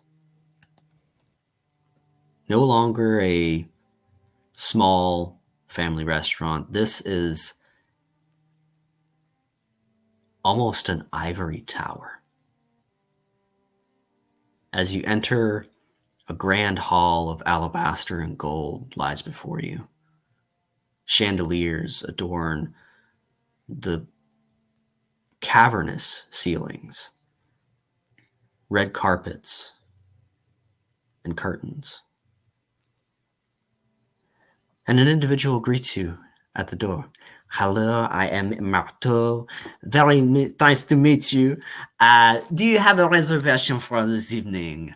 If not, I'm going to ask you to leave. We are very busy. Yes, so do you have a reservation? What is your name? First, Gesundheit, and second,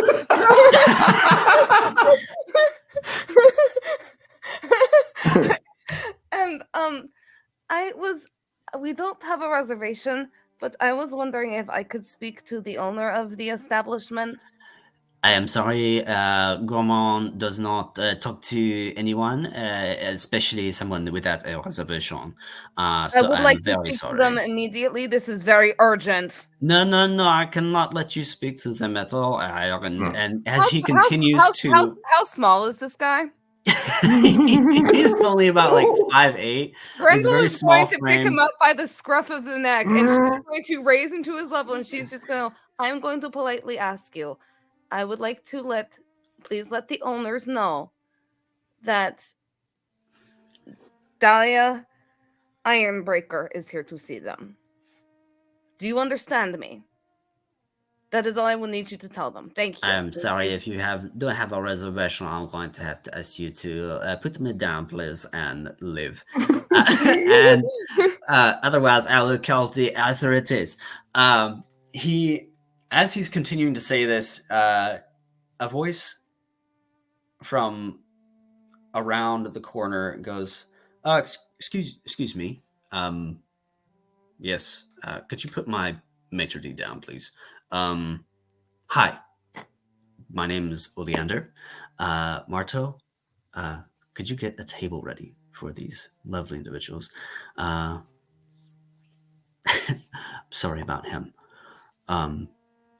Our policy still, and he kind of eyes Marto, is that anyone is welcome, whether we have a table or not. So, we're a little busy, so it might take a little bit, but we'll get you a table. And table would be great, but I'm just trying to see the owner. A seat would be great for my old weary bones. Thank Of you. course, sir. Yes. We'll Yes. get you settled. Old Greg really does need a seat. He likes to drink Baileys from a shoe. We don't have that variety, but if you would like a shoe, we have probably could get Marteau's. The one on my feet works just fine. Oh, all right.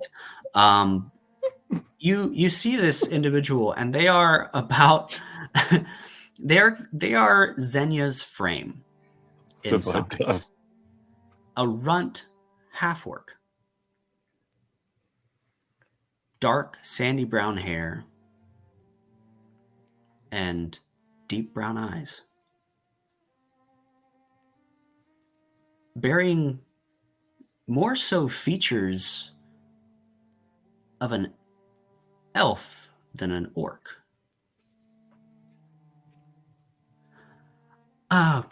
Right this way, please. And as he seats you, and you said you wanted to speak with the owner, head chef Cormand, right? I don't know the head chef, but I'm I'm very sorry. I'm still trying to figure out. Does anybody by the name of Iris Ironbreaker owns this place?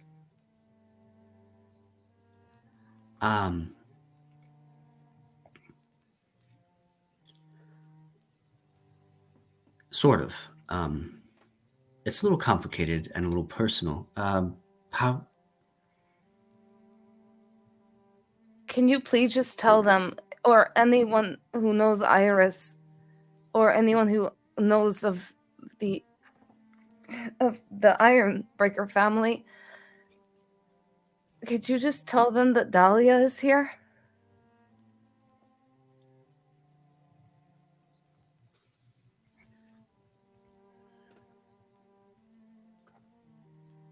You see this individual go very pale as he shakily makes his way towards the kitchens.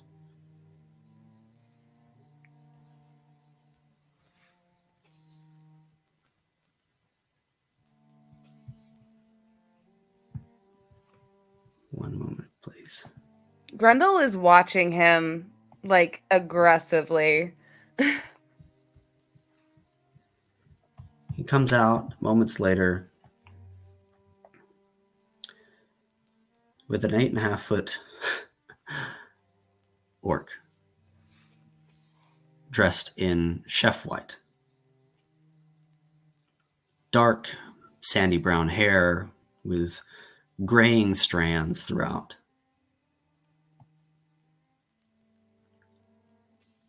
As he makes his way over. As soon as she sees his frame come into view, Grendel is just going to stand up and just look at him.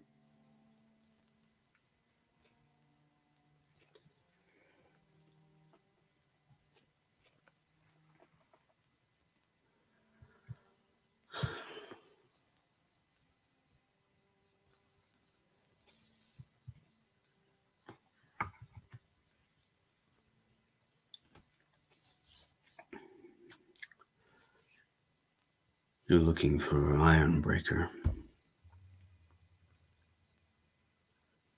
Might I know the reason?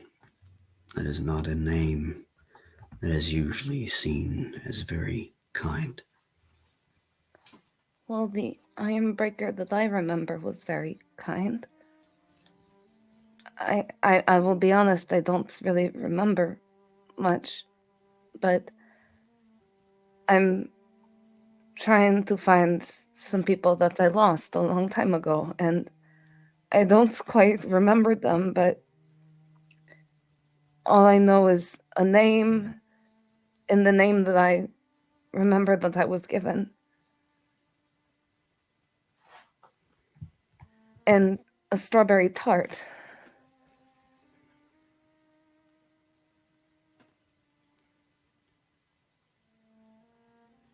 What name were you given?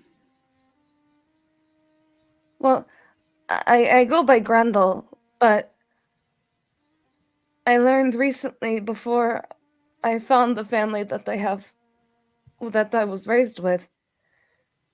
I was named Dahlia. And I remember my mother's name was Iris.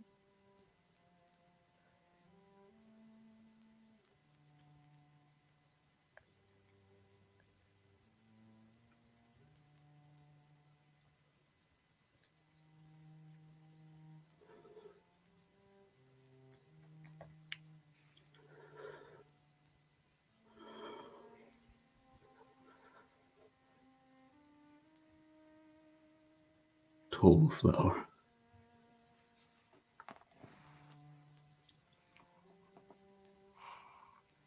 Grendel immediately just starts, like, she doesn't start bawling, but tears are just flowing from her eyes as she, like, her hands are shaking as she looks like she wants to go and hug him, but she's not sure if she should.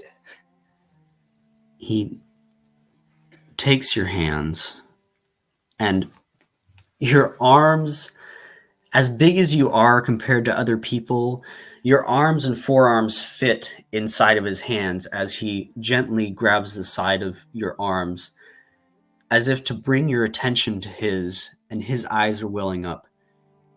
Is it you? After all these years. Papa?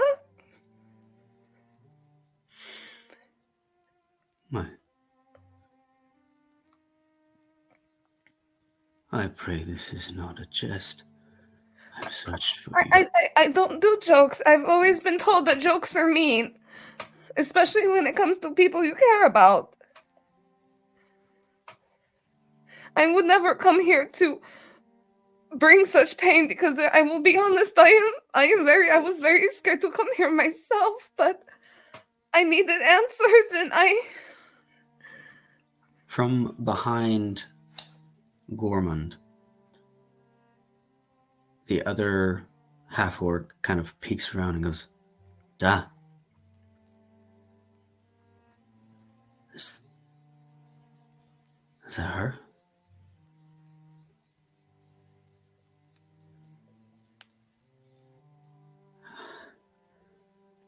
It has to be.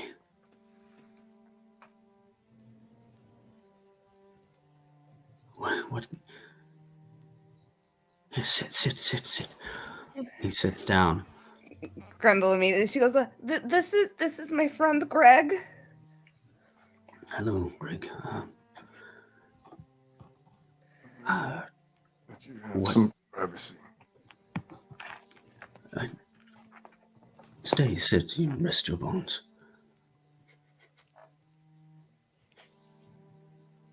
What can you tell me?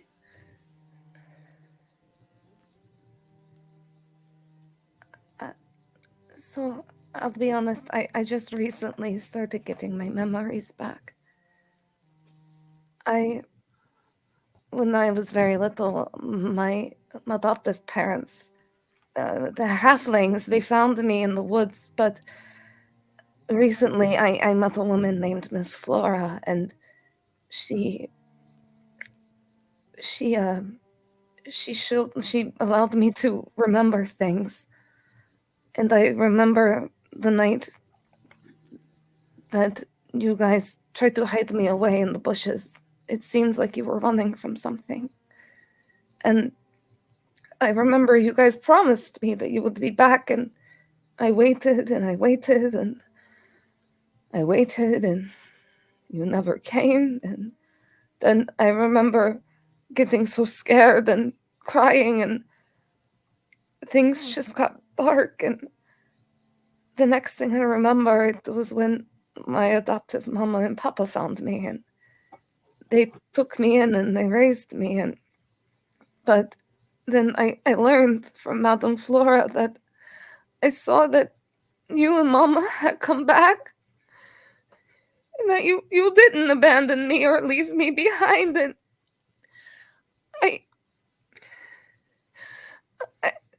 I knew from that point on I needed to know if you guys were still okay. And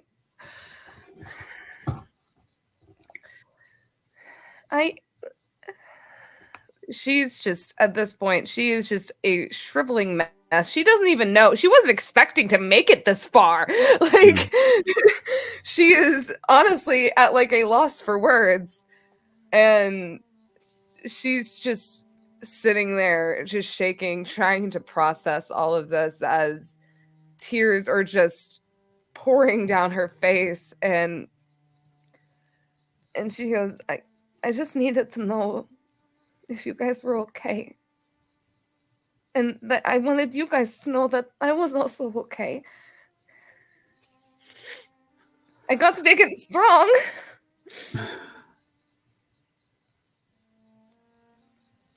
I still don't believe that you're standing right in front of me. I can't believe I found you guys. May I hold you? I think hugs are always the best thing to show how you care about somebody. And Grendel is just immediately gonna just wrap her arms around him and just give him the biggest hug. He embraces you warmly, and as he holds you there, he just tells you that we came back to look for you. And everything had been burned, destroyed, ravaged. We still didn't give up hope. We searched for years and years, moving from one place to the next. After so many years, we didn't give up, but we tried to stay in one place. We figured that if we could just stay in one spot, that you would find us. Create a beacon to call you home. This is the 12th Dali of Violet that we've established. And what the beacon it has become. You have grown yourself almost, it seems like your own little empire here of delicious goods. It would seem that we had forgotten about you. I'm sorry. I don't think you forgot about me. Look at how tall the building is, and look at how tall I am. And I forgot about you for a little bit. Maybe that's just a part of pain and healing. To where we can finally come to understand things when they finally come to a head.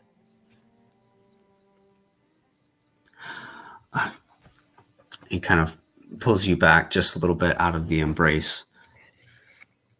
This is your brother, Oleander. Hi, sis. Hello, my name is Grendel. I mean, you can call me Dahlia or you can call me Grendel. It is whichever you wish. I will answer to either of them. I always called you Stink Brain.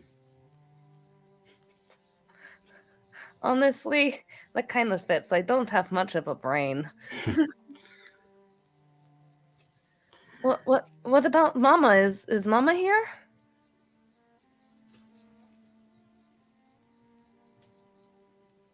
He looks up at Gormund, and Gormund's face kind of grows serious for a moment.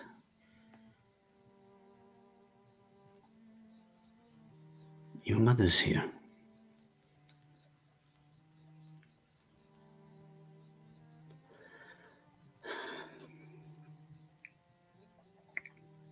But perhaps it's not best that you see her. What do you mean? She's not the woman she used to be. Is she sick? After years of searching, she found a job here.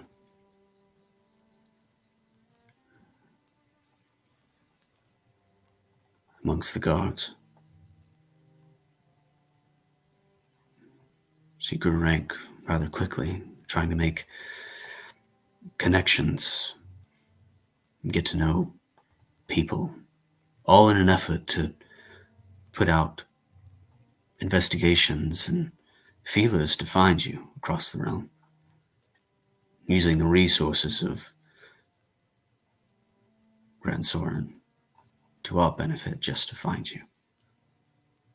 And I guess through all of that, it became too much for her, and her mind broke.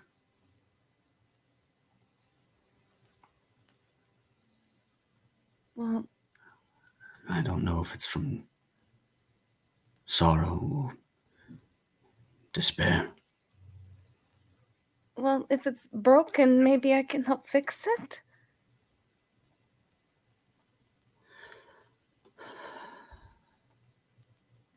Maybe I could give her the answers she's been searching for. And maybe it's selfish in my own regard, but maybe we might be able to help each other. And she's going to take out the photo of the drawing that Xenia did of her parents. And she's going to slowly unfold it, and she's going to present it to her father. I tried my best to describe you guys in the best way that I could to my friend Xenia. They're very good at drawing. And even though I might have forgotten you guys, from the moment I started remembering you, I could never forget you. And as soon as I learned that there's a possibility of either of you guys being here,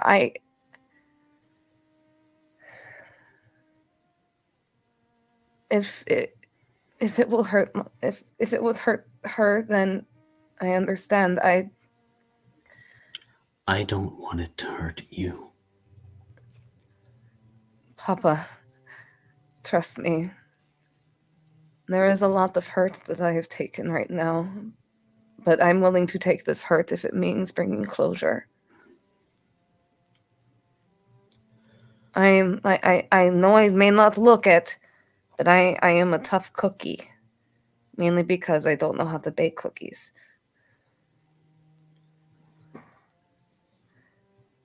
Very well. And he begins to unbutton his chef white coat. Dorian, finish out service, will you? Got other things to do. Yes, chef. All right, let's go. And he just begins to run the kitchen back through its paces to finish out service for the evening as Oleander and Gorman take you through a few doors, a couple hallways, up some stairs, to a small door leading into a small 10 by 10 room with a window out to the city. It's this high, 3-4 stories up. You can see the lantern lights across the dusk of the city. And sitting next to a low lamp light is a woman that looks far beyond her years. A messy bun pulled up in back, stray hairs hanging down in front of her face as she sits with her hands in her lap and simply stares out the window. And that's where we're going to end our session tonight. Oh man! Oh my god, my heart! I'm so here. Jesus Christ! Saw that coming. I knew it was gonna happen at some point. I knew it was gonna happen at some point. It's just, We're a little bit past time, but yeah, that was a long time coming. Thanks everybody. Have a great night. Have a great weekend. Stay safe. We'll see you next time on Tales of Vardin and To Be Diced. Yeah.